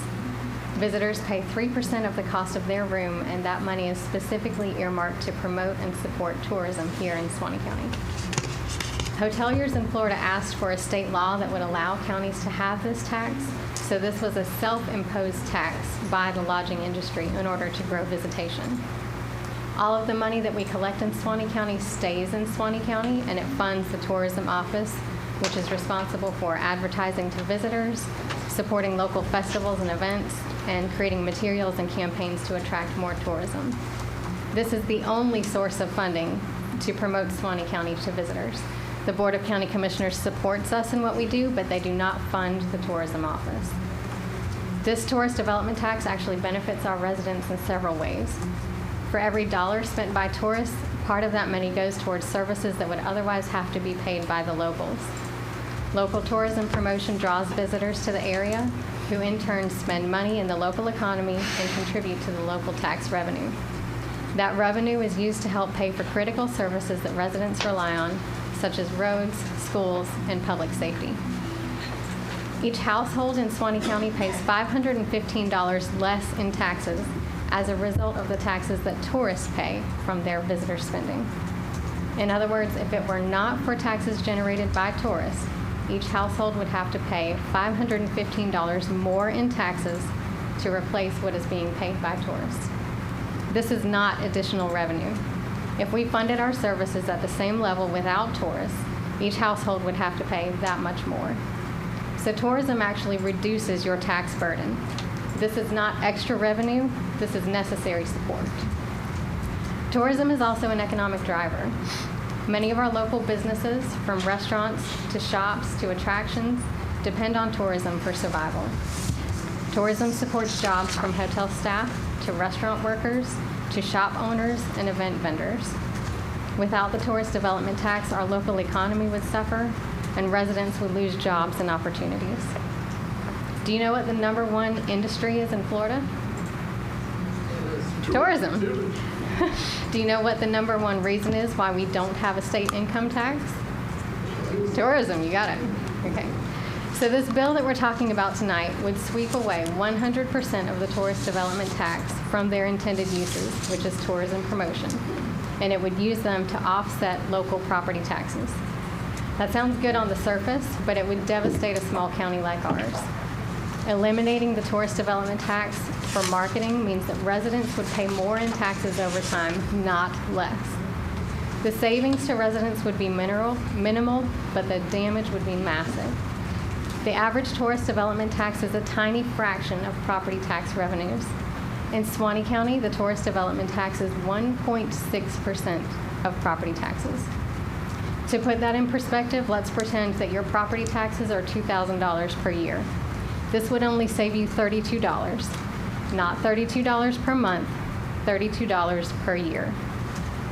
Wiping out the tourist development tax would do virtually nothing to reduce property taxes, but it would cost us millions of dollars in lost economic activity. This is not a tax cut. This is a job killer. Every dollar of tourist development tax generates many more dollars in local sales, job creation, and tax revenue. Conversations and debate around property tax relief are important, and the legislature should absolutely pursue that goal. However, the current proposal by the Florida House is economic sabotage, putting tourism and the job that it creates at risk. Mr. Chairman? Mr. Moore. Just by way of a little background, too, to give people an idea as to where this came from, just as I was doing this, this is kind of a classic example of the dichotomy between rural Florida and metropolitan Florida, because in Metro Florida, in Orlando, Disney World does a pretty good job of advertising for Orlando and getting TDC money to go there. And because of the way TDC money is set up, it can only be spent on tourism. So when we get into these big metro areas, there's so much money coming in, they literally can't spend it all. And so if you're a representative from one of those metro communities, this makes perfect sense, because it's a way of getting money out of there and putting it back towards economic relief. However, in small counties like us, this makes no sense at all. So just that's where it's coming from. I'm not saying anybody's necessarily acting in bad faith, but just so the board and the population are aware, or the residents are aware, kind of that's where this comes from. So in these large communities where it would make perfect sense, but it devastates the rural counties like ours. Am I stating that correct, Ms. Setzer? Yes. Ms. Peavy's in the room. Can I put you on the spot? And you're in the tourism industry. What are your thoughts? I do think obviously tourism is the number one factor in the state of Florida. The guests that we see, they're paying for 3%, which is then put into 2020 TDC, so it's devastating tax to pass. Mm-hmm. Yeah, I would agree with that. Like Mr. Attorney said, for large municipalities like Orange County with Disney World, there's so much money, but here in Suwannee County, it's not, and that money's collected by the, I'll just say, tourism industry here, and it's used only for promotion of that. Well, those folks come and they stay at their motel or their campground, but then they shop here, they go out to eat here, they go to Walmart here, and they pay sales tax, motor fuel tax, all these other things. So if we can't promote Suwannee County, we have to dip into the general fund to do that. That just doesn't make sense.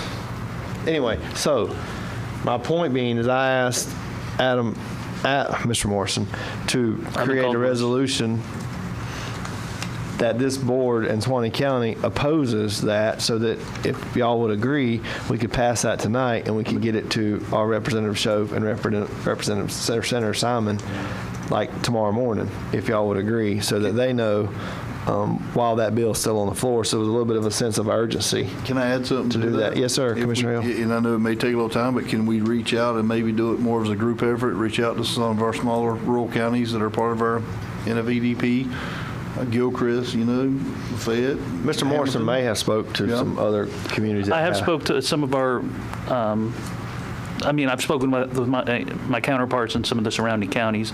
Some of them are aware of it, some of them are not. Some of them don't have TDCs. But how active they want to be. And here's the time crunch and the reason this needed to get handled now. Okay. This is already passed the House, so that's done. Okay. So this is simply a direct plea to the Senate to not pass this bill as written. So it kind of needs to be done now. All right. Well, I'm all in, and I'd say this, Mr. Chairman, whenever when it gets there, let's all be there. Yeah. Whatever that date is. I think he put is this the resolution? Mm-hmm. Is that it? Yeah. Yep. I'm sorry. I'll read it really quick. Okay. A resolution of the Board of County Commissioners of Suwannee County, Florida, expressing opposition to Amendment 030825, House Bill 7033, related to the use of tourist development taxes. Whereas on April 25th, 2025, the Florida House passed Amendment 030825 to House Bill 7033. The amended bill eliminates almost all authorized uses of tourist development tax dollars and directs 75% of the funds to be used exclusively for a small reduction in ad valorem taxation. And whereas in fiscal year 23-24, Suwannee County received approximately $400,000 in tourist development tax revenue. And whereas a common maxim in tourism is that every dollar spent on tourism turns over 7 times, which is a reference to the tourism multiplier effect. And whereas the economic impact of tourism in Suwannee County, according to the latest estimate from Visit Florida in 2022, is $109,200,000 and 1,476 jobs created. And whereas Suwannee County Board of County Commissioners, the board, has levied the tourist development tax for years and has in place a defined tourism plan implemented by a Tourism Development Council, which relies on the use of the funding source to accomplish the plan goals. And whereas Suwannee County's tourism plan, accomplished exclusively using tourism development tax dollars, has directly contributed to the millions of dollars and almost 1,500 jobs attributed to tourism. And whereas Amendment 030825 to House Bill 7033 would destroy Suwannee County's tourism plan for the how you say that? De minimis. De minimis. Yeah. That's fancy. For the de minimis return of 1.2% reduction in residents' ad valorem taxes. And whereas Amendment 030825 to House Bill 7033 will eliminate local jobs and tourism dollars and harm the residents, businesses, and visitors of Suwannee County, Florida. Now, therefore, be it resolved by the Board of Suwannee County Commissioners, Suwannee County, Florida, that the board vigorously opposes House Bill 7033 in its current form. The board requests the Florida Legislature reject Amendment 030825 and allow the board and the Tourism Development Council to continue to use tourism development tax dollars for the benefit of Suwannee County. Suwannee County Resolution blank. So, guys, I'm all in support of this. I don't know about you guys. Absolutely. Yes. I'll agree. So do I have a motion to approve the resolution? Motion by Commissioner White, second by Commissioner Perkins. All in favor, aye. Aye. All opposed, same sign. Motion carries 5-0. Carissa, can you get this to where it needs to go first thing tomorrow? Yes. Okay. Thank you. Mr. Chairman, I'm talking to Miss Tina back there too. I'd love for you guys to maybe send a letter, if you don't mind, please. Mr. Hancock, public comment was a long time ago. What you doing? Talking to y'all. About that? Just got a, yes. Okay, go ahead. Something very similar to it. We have a grant writer in Tallahassee. We have a lobbyist in Tallahassee. We should have known about this some time ago, before it ever got passed and got to this point. Haven't been dealing with the state legislature. I've heard it all my life, though. Anytime the government meets and starts making laws, watch out. Well, they done snuck some in. You have no control over solar farms. You have no control over cell tower locations because of state action. You need to get with the lobbyist or get somebody, anytime that legislature is in session, somebody is tracking the bills other than a citizen. And it's true, Travis, I'm retired. This is all new this year to me when I started looking at some of this stuff. And it scared the daylights out of me. Columbia County passed this at their last meeting, a similar resolution.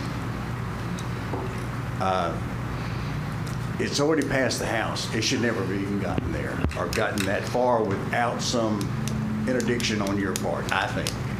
But you didn't know either. Mr. Hancock, Mr. Chairman, I'm sorry to interrupt, but actually I can answer this question because I had to look into it for this.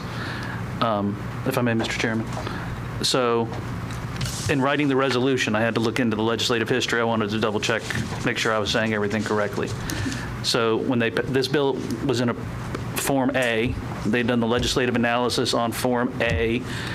You know, you can read all of that stuff on the form as it read. Had nothing to do with ad valorem taxation and TDC dollars at all. Then on April 21st, amendment, April 25th passes. and they're done. That's what I was It going to was just say. that quick. Is they throw some last minute changes in there. So I just wanted to let you know, like, Yeah. because that's the reason for the scramble on the county side, because it happened that way. Not just our county, I mean, like, all rural counties were scrambling. If you really want to have fun, when you're bored stiff, start reading some of this analysis of all these proposed bills. It gets really good. It's better than a city council meeting in Live. That wasn't good, Miss Thomas. I just thought you was asleep. Oh, thank you, Mr. Hancock, and thank you, board, y'all for passing that. I think most of all of our hoteliers will be pleased as well. Next item on the agenda is county attorney items. Mr. Attorney, you got anything? Just one thing briefly, Mr. Chairman. I've spoken a lot tonight. I'm just asking the board to ratify an executive decision I had to make. So I went to there was a bid opening for the 68th Terrace roadway and utility improvements and the Catalyst Force main system construction. After the mandatory meeting, we discovered some, I'm going to call them some errors in the bid packet. We could have gone forward, but had to have put forth amendments, and they would have been backdated, and there had already been a mandatory meeting, and there was no good answer to what if somebody bid protests because they weren't at the initial meeting. And so in the event of a bid protest, it would have pushed all the projects who knows how long. So I made the executive decision to just cancel all of them, rebid the project. It moves everything back 2 weeks, but we'll still have all that money spent in time. The projects will be done in time, so it won't make a material difference to how the projects are completed. But by rebidding it and correcting those errors, it just took away the possibility of A protest. Yeah, of a protest, which ultimately, who knows how long that would set everything back, and having to rebid after a protest sets everything back even longer. So on me, I did call the chairman right after the meeting and let him know that I had done that, just to, in case there were any major issues, because on the county administration side, they've already gone ahead and moved forward with re-advertising the bids, so those will be published tomorrow. So I'm just asking the board to ratify those decisions, because again, I think you guys know I try to take my role here, what I should and should not be doing seriously, but I had to make an executive decision at the time. So I asked the board to ratify that decision and authorize those jobs to be rebid. Well, I think it's your job to keep us out of trouble and legal water. So you saw a problem there, and which, like you said, could have turned into a protest, which we went through kind of one of those issues here a couple months ago, and I don't want to get back into another one of them. So I'm kind of glad you put the brakes on it and said, well, let's just fix the documents and rebid it versus, let's hope nobody gets upset about this and see what happens. There would have been no good answer trying to fix it after the mandatory meeting. Right. So what do you need? So I just need the board, a motion to approve the rebidding of the 68th Terrace roadway and utility improvements in the Catalyst Force main system construction. With the corrected documentation and verbiage. Yes, sir. Motion by Commissioner Perkins. Second by Commissioner Hale. All in favor, aye. Aye. All opposed, same sign. Motion carries 5-0. That's all I have, Mr. Chairman. Thank you, Mr. Morrison. Next item on the agenda, consultant items. Any consultants present wishing to speak? Seeing none, we will go to the next item on the agenda, general business. Item number 14, discuss with possible board action update to Hatch Mine contract. And Mr. Vice Chair, Mr. Commissioner White, this has been one of his projects since I believe he got elected. It's in his backyard. It's in his district. It's all things dirt. It is. Thank you, sir. Mr. White. Well, as you know, we've been down this road one time before, and the part of the mine that we wanted to lease wasn't suitable for what we needed. So I went back and did some more testing, and we have determined about 7 acres, 7.20 acres, that's good for mining, for lime rock for the county. That equates to roughly $1,027,000 over, I can't remember what the term was that I discussed with the Hatches. I don't have it in front of me, but I think it was 10 years to pay it and 15 years to dig it. And I think the contract that we have now, I meant to call Keith and Nina and ask them, and I didn't do it, but the contract we have with them now, we're almost finished paying for it, which was 20 years to pay and 30 years to dig. And so this is just an addition to the contract that we already have with them, and it would just be an addition to that, adding on the 7.2 acres at a cost of $1,027,744.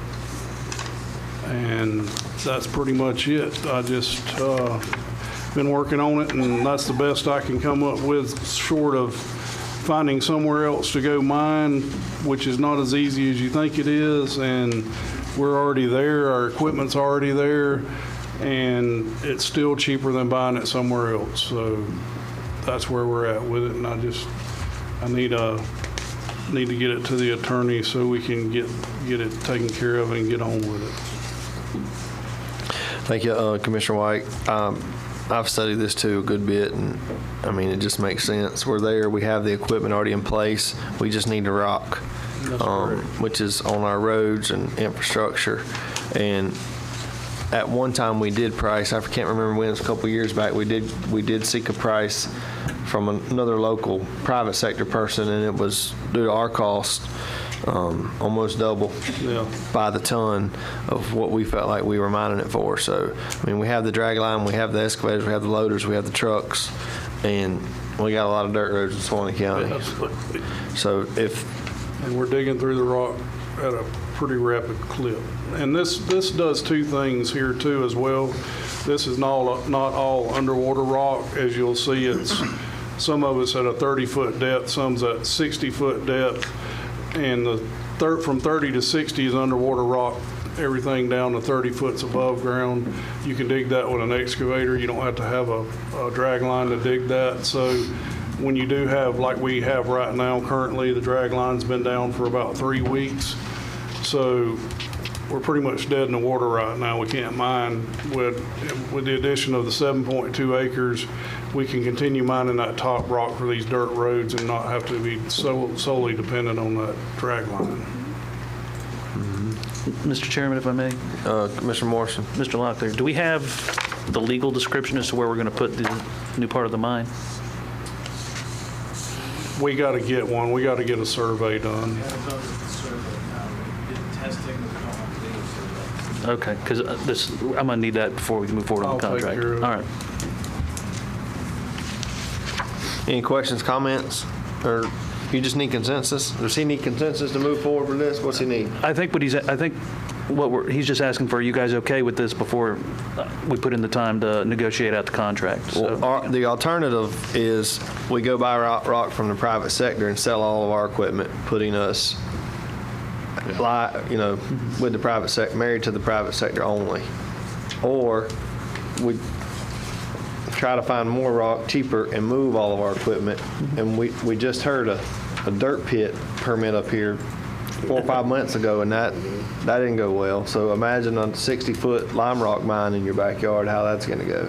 Well, just so you understand what it costs to move a drag line, I've been hunting another drag line and been asking prices on another drag line. Just to disassemble that drag line and move it, not very far, would cost you about $150,000 to $200,000 just to move it. And the further you go, the more it costs. So we're already there. I just think it makes sense to keep doing what we're doing. I mean, there was boards ahead of us that made the decision to get into the rock business for a reason. Yeah.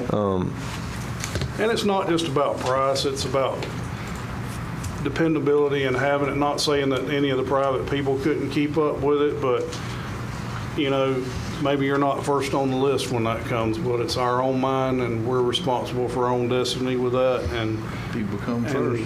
That's our roads, and we want to get them rocked, and we need to get them rocked when we need them rocked. And if we're having to wait because they can't produce the lime rock, then that puts us at a deficit there. So, not trying to sell it, I'm just putting the facts out there. I know it's expensive, but I think over time it'll probably be cheap. Mm-hmm. Any questions for Commissioner White? Appreciate you working on it. Yes, sir. Yes, we appreciate you taking point on that. Mr. Morrison, can you, Commissioner White, and Locklear, and you guys move forward with Give me the negotiating the legal and contract? I'm good to go. Okay. All right, item number 15, additional agenda items. There is one. Approval of amendment number 1 to the Florida Department of Commerce Rural Infrastructure Fund Grant Agreement D0255. And this is just a amendment to the grant. Y'all got any questions, comments on that? I think it's no, I'm scanning here. Where did I highlight it? December 26th deadline for the full expenditure of the grant funds creates time pressure for the project. I'll offer a motion, Mr. Chairman. Yes, an extension.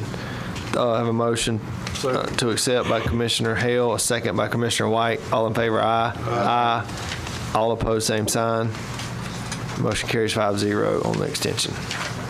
Thank you, guys. Next item on the agenda, number 16. We don't have our county administrator, but we got the next best thing, Mr. Jason Furry. Thank you, sir. Wow. You got it right. Chewy. Thank you, Mr. Chairman. Yeah, Mr. Scott, of course, is not here. He did not have any comments or updates, but Brenda wanted me to share a couple things that she has going on in Public Works. I think the sinkhole on 169th has been completed. Praise the Lord. The road is back open, I believe. It's good news.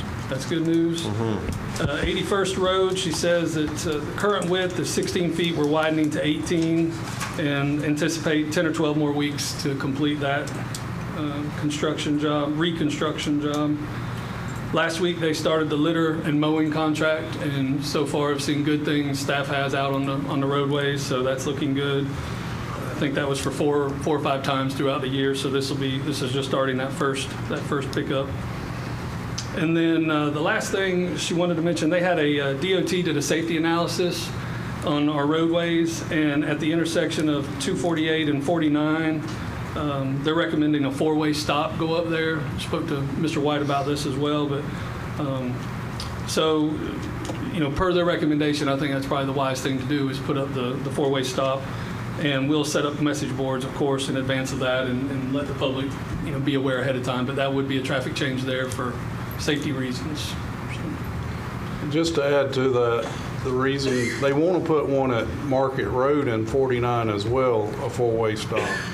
So we're going to see how this goes with the one there at Beachville because it's not far off of 27 to the 4-way stop. So.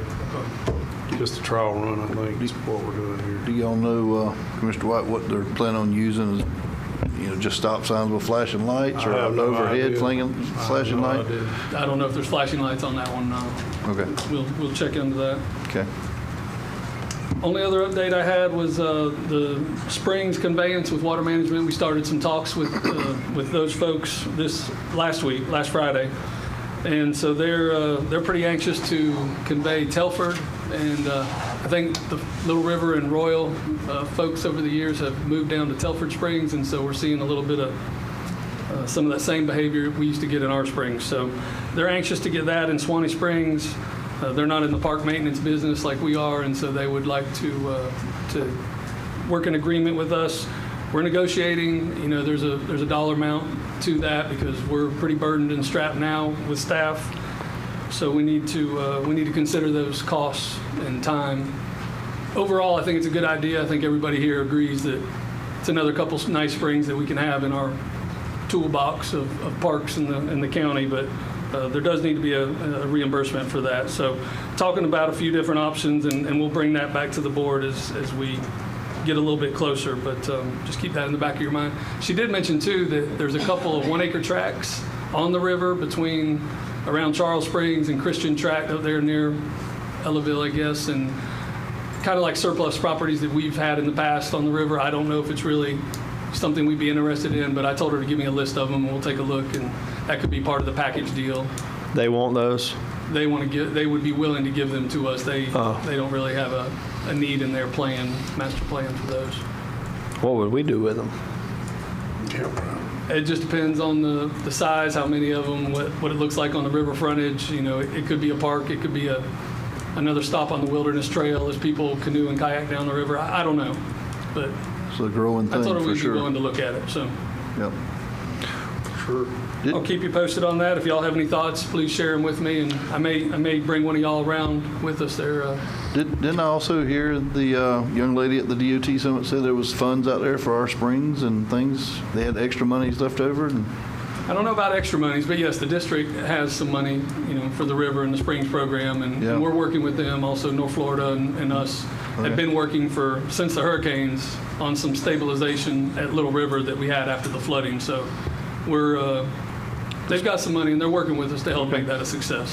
Yep, that'd be something to have that discussion if we take these on, for sure. Yeah. Well, the only thing that I told Mr. Furry about last week when he talked to me about this was my only concern is the cost. Absolutely. Right? So they're going to hand us Suwannee Springs, say, hey, Merry Christmas.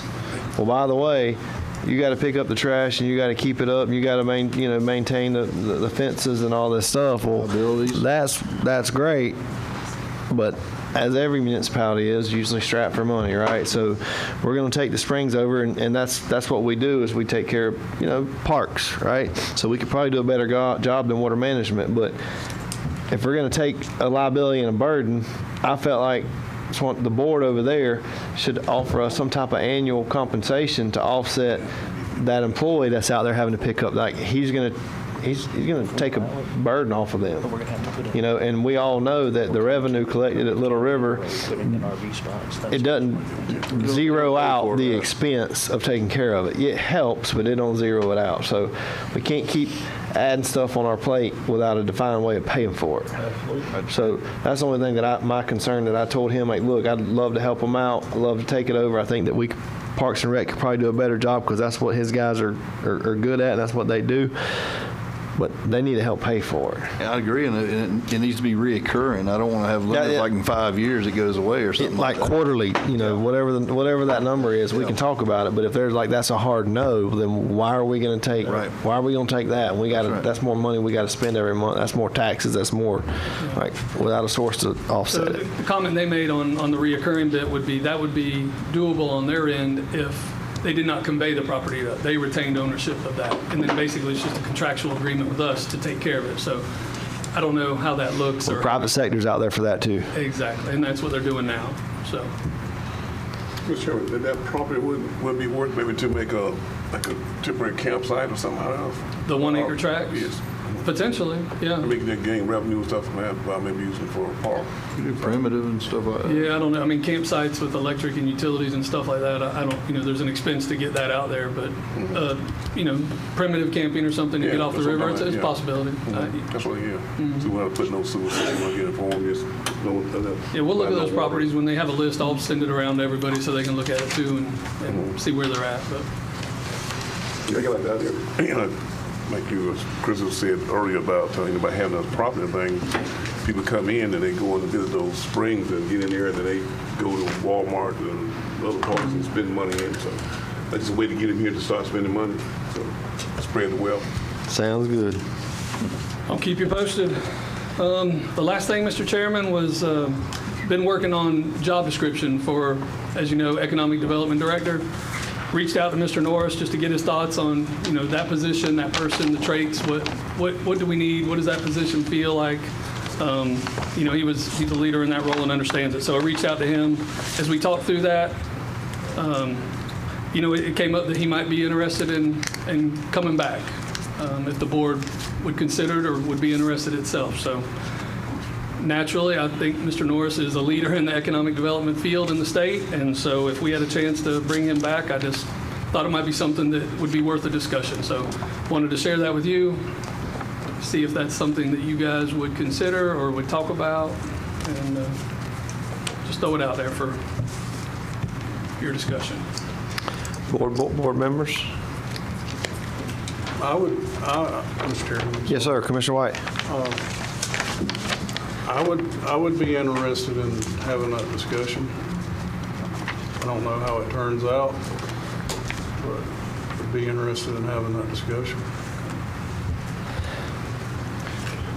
I'm going to be a little more I don't mind having a discussion. I think we need to have some more parameters set in place, if you will, or I hate to use the word responsibilities, but just some other things there that may come with that job that may not have been attached to it and before.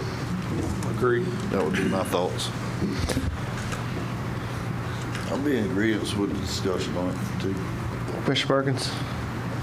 Sure, I think it'd be worth it to have a discussion on it, to talk with him, and to see. I know Jimmy has been here for a while and working in that field. He's gained a lot of respect throughout the state. And we have a conversation, as Commissioner White said, we see where it goes from there.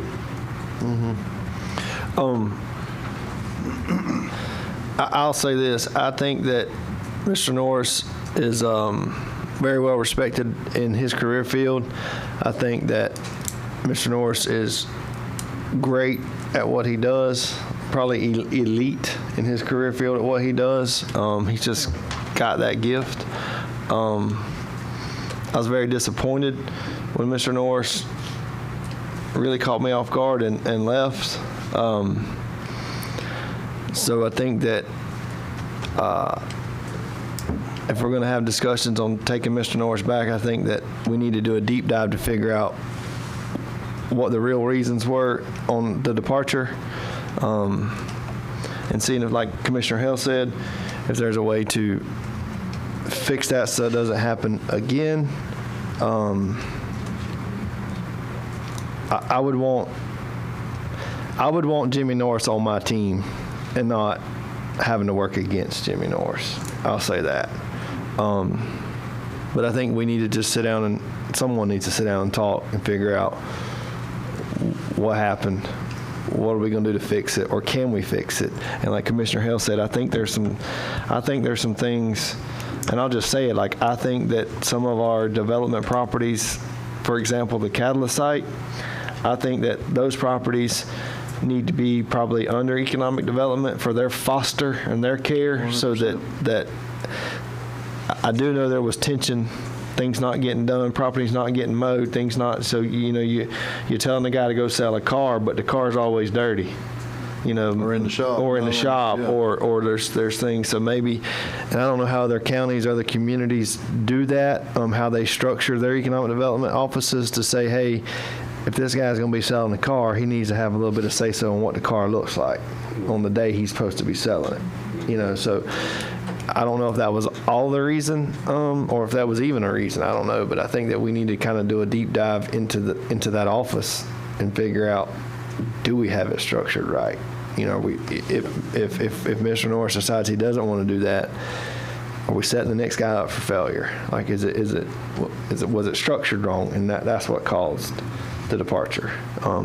But I would say that I'd rather have Mr. Norris on my team than not. I hate that he left, but I think everybody in life deserves a second chance. There's not one person sitting in this room that had never had a second chance. Just, Mr. Chairman, if I may, just to make a practical observation, the sort of conversations that the board's talking about having don't really work in a public forum. So if we could, are you wanting to lead the discussion? Because we probably should move forward. If we're going to renegotiate with, if the board's going to renegotiate with Mr. Norris, then I would nominate Commissioner, put more work on you if you would accept. But Commissioner White. I thought you were pointing down here. No, Commissioner White negotiated Mr. Norris's first contract, so I don't think, just as me being the chairman, I should reinvent the well here and get involved in another contract. Mr. White, would you be okay to, as a commissioner, spearhead that with maybe either Mr. Scott or Mr. Furry on behalf of the county to see what exactly that he's talking about, what's the problem, what do we need to do, if we need to do anything, and maybe come back to the board. Absolutely. Welcome, sir. Steve Moses, Pepper, 1458100 Second Fed Idaho. I don't know much anybody sitting up here about what's going on, but I assume that the Department of Economic Development existed now instead of two. We don't have a director, we got a coordinator, am I correct? Who? Well, yeah, but she's also TDC. Okay, but I mean, we got one in the Department of Economic Development president or coordinator. I'd say a half because she's wearing 2 hats. Am I wrong, Krista? Well, but she's carrying the whole load. She's trying to juggle all the balls by herself, The correct? Economic development collapsed since Norris left. Not in 6 weeks, 8 weeks? It's not collapsed, but she's definitely toting the load, and her back is bending, you know. And I'll add, if you don't mind, I'll add one more thing, just because you probably don't know, but I can tell you, I've sat in several meetings. I think other commissioners have been in several meetings. I mean, we've all tried to pick up in the absence of, is all I'm saying. So, yeah. My point is, though, I know for a fact that there are other people that are interested in that position at a quite substantial, nearly 50% of the salary. I think I've said the whole time, way before Norris walked, left Chris to hold the bag, I said that this county is going to explode if there's somebody in that position or not. All right, and I still stand with that. I come from a county that had the same population as this county does now. When I moved there in '82, it now is well over 300,000 in population. You know, and the county commissioners, part of the reason I'm up here regular is I watch that county commissioner sell the people out. Go to St. Augustine. Tell me how much you like it. I still love parts of that town. I'd never live there again. You know, so we need controlled growth. We don't need just explosive growth. I've said that till y'all tired of hearing it, I'm sure, and others probably too. But it's real. I mean, I'll pick up and leave again. And some of y'all might be glad if I did. But I'm not going to live in that environment again. I did for almost 40 years. I'm just not going to do it again. Well, I ain't got that many years. We're talking about Mr. Morris's contract, not what Live Oak's going to look like in 30 years. I'm confused here. You're comparing us to St. Augustine, so where are we going with that? Well, there's other people interested in that job. Before y'all just go straight to a guy that left us holding the bag, all right? It sold us all on how much he loves Suwannee County, how much he wouldn't. You know, he don't want to leave Suwannee County. He left Suwannee County, you know, and for about 10 grand, all right? And y'all gave him everything the man asked for. Y'all gave him about, I can't remember the percentage now, it's all written down somewhere, but a great sum of money more than his competitors. I don't know that I would consider him the lead. I ain't been to all the meetings y'all have with him and all that. But I do believe that giving others opportunities for that position, just to go straight back to Jimmy Norris, I wish I had I think about some cheating past, people cheating in the past, you know, just the second chance thing maybe, but to serve the people right, that job ought to be posted with a salary range, with a job description. And I mean, on the last, I disagree. I agree with Franklin, Commissioner White probably more than I disagree, but I think he's a bad choice to negotiate. He negotiated 20-week severance for Jimmy Norris. He only had earned by the state standard 7. He negotiated, what was it, the cap, a $30,000 salary increase when he was already making $30,000 more than a neighboring peer. And I had to average it on how them tonight. But the money's too much. And in the last contract, he wasn't even required to do his job.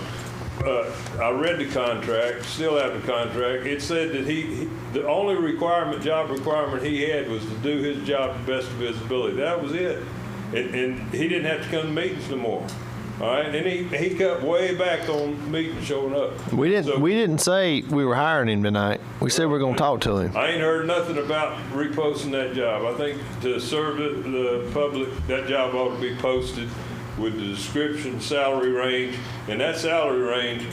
Jimmy Norris spit on that last platinum contract that y'all gave him. Y'all shouldn't have gave, and it caused the man that usually sits there to have more money. And so it dominoed up, costs us more money.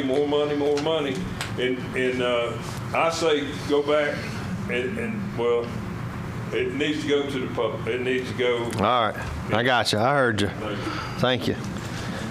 Anyone else? Mr. Furry, you got anything else? No, sir, that was it. Well, I think you got consensus to you and Commissioner White to talk to him. See what's. Before we go there, since Mr. Clipper made his remark about me negotiating his last contract, if anybody up here's got a problem with me negotiating, I don't have a problem with not doing it. So that's up to you guys. I'm good with it. I got confidence in you.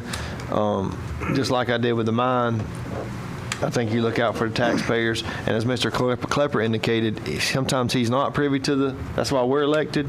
And sometimes, albeit the public isn't privy to some of the stuff we hear. It's just the way it works. I mean, sure, I'm an open book. I'll tell you whatever you want to ask, but there's some things I can't sit up here on this microphone and tell you because there's people that are watching this that may be trying to hire Mr. Norris or maybe trying to lease this mine out from underneath us. So there's some things in the best interest of the taxpayer I can't say because it's going to be on public record, and our enemy or our competitor is going to watch it tomorrow and get in front of us, and then that would hurt the county if we had to go buy another mine or put it in somebody else's backyard. So we got elected. Hopefully the people that elected us trust us to act on their best interests. That's why we live in a democracy, and if you lose my trust, you can unelect me every 4 years.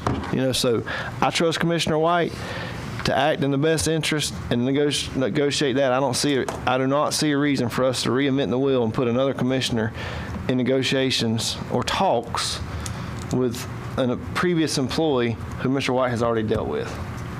You good with that? Anybody else any of y'all want to do it? All right, I'm just make sure I offered it up. I thought you pointed me to begin with. I got nervous. Yeah. I just don't think it makes good business sense to reinvent the wheel. We got a guy who's already done it. He said he's willing to do it again, and we don't have to reinvent the wheel here. So I heard you, Mr. Klepper. And public, by all means, I don't think there's a commissioner up here that will withhold information from the public intentionally or in malfeasance, I guess.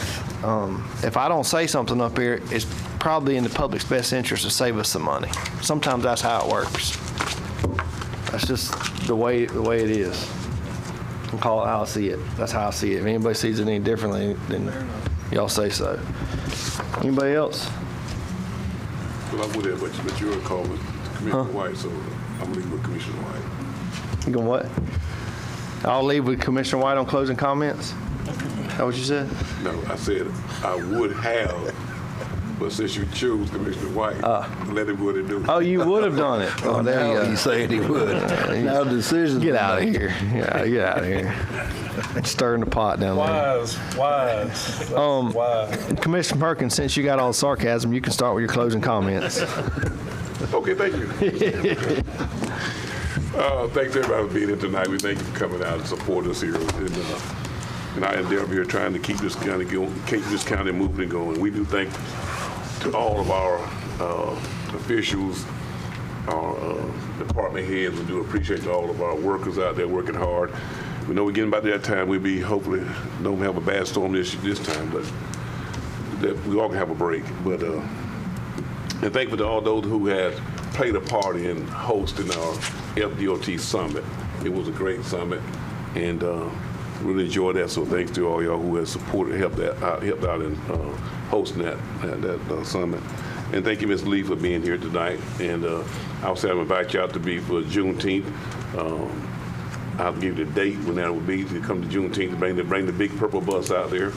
And they'll give you another place because Commissioner Hale trying to get you on every site for him, but you have to come on Juneteenth. And also on May 20th at the Douglas Center.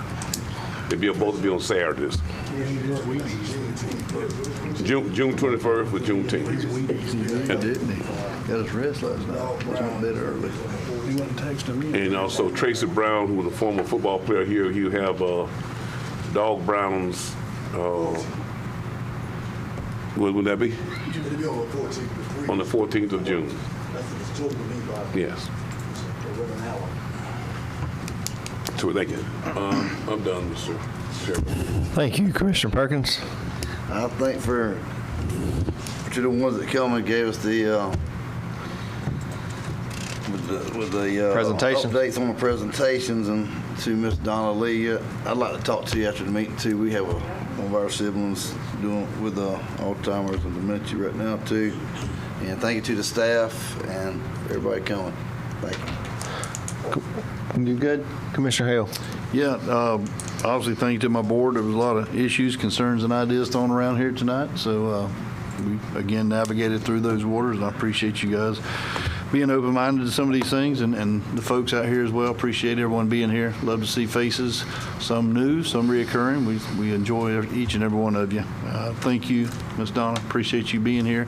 These are things that, you know, I'll just say I'm as guilty as anybody else. You don't know where to look for help. You don't know who to ask for help. And we need more folks like you coming up here and talking on that podium to our folks here in Suwannee County. Again, I'll say this. Pray for your neighbors. You'll never know what they're going through, and pray for those that you walk by on the streets. I tell you, it's so funny to pass someone and look at them, and it's just human nature to pass judgment. But folks, it's you never know what they're going through. You never know what they're experiencing. So just pray for them. That's it. And pray for us. Pray for us, for sure. That's the truth there. Ain't no doubt. I'll take all of them. Yes, sir. Commissioner White. Ms. Lee, it was good to have you here tonight. A lot of information, and the reason I wasn't at the FDOT summit was I had to take my dad, who's 83 now. His neurologist decided that maybe he shouldn't be driving anymore, so I'd take him to Gainesville to do a 4.5-hour driving test. And so he passed it, but good Lord. That's where I was at. So I appreciate the information. Thank you all for coming, and appreciate the confidence you have in me, and I'll try to do the best I can for you. Thank you, Chairman. Thank you, Commissioner White. Commissioner Perkins. We also want to thank the other group that came in and brought in and talked about the foster children. Foster children as well, because that is well needed also. And I do know Miss Yvonne Scott. I think she does that as well in there. So that needs to be said, because there's a lot of kids that don't have the thing that a lot of kids are needing. You know, my wife, before she passed, we had about 20-some kids go through our house, you know, that we raised here. So, yeah, so I understand that it's very needed. So thank you, sir, and thank you, ma'am, for y'all doing that with kids. There's a special place in heaven for foster parents. It is. Yes, yes, sir. Open their house and their families up to a complete stranger for that child's betterment. Special place in heaven. Thank you, Ms. Lee, for coming as well. And thank you, your team, for coming as well. We appreciate all y'all. That's all I got. I'm not going to ramble. I've rambled enough tonight. All I need is a motion to adjourn. So moved. A motion by Commissioner Hale. I'll do second with Commissioner White. All in favor, aye. Aye. All opposed, same sign. Motion carries 5-0. Leah, you need to talk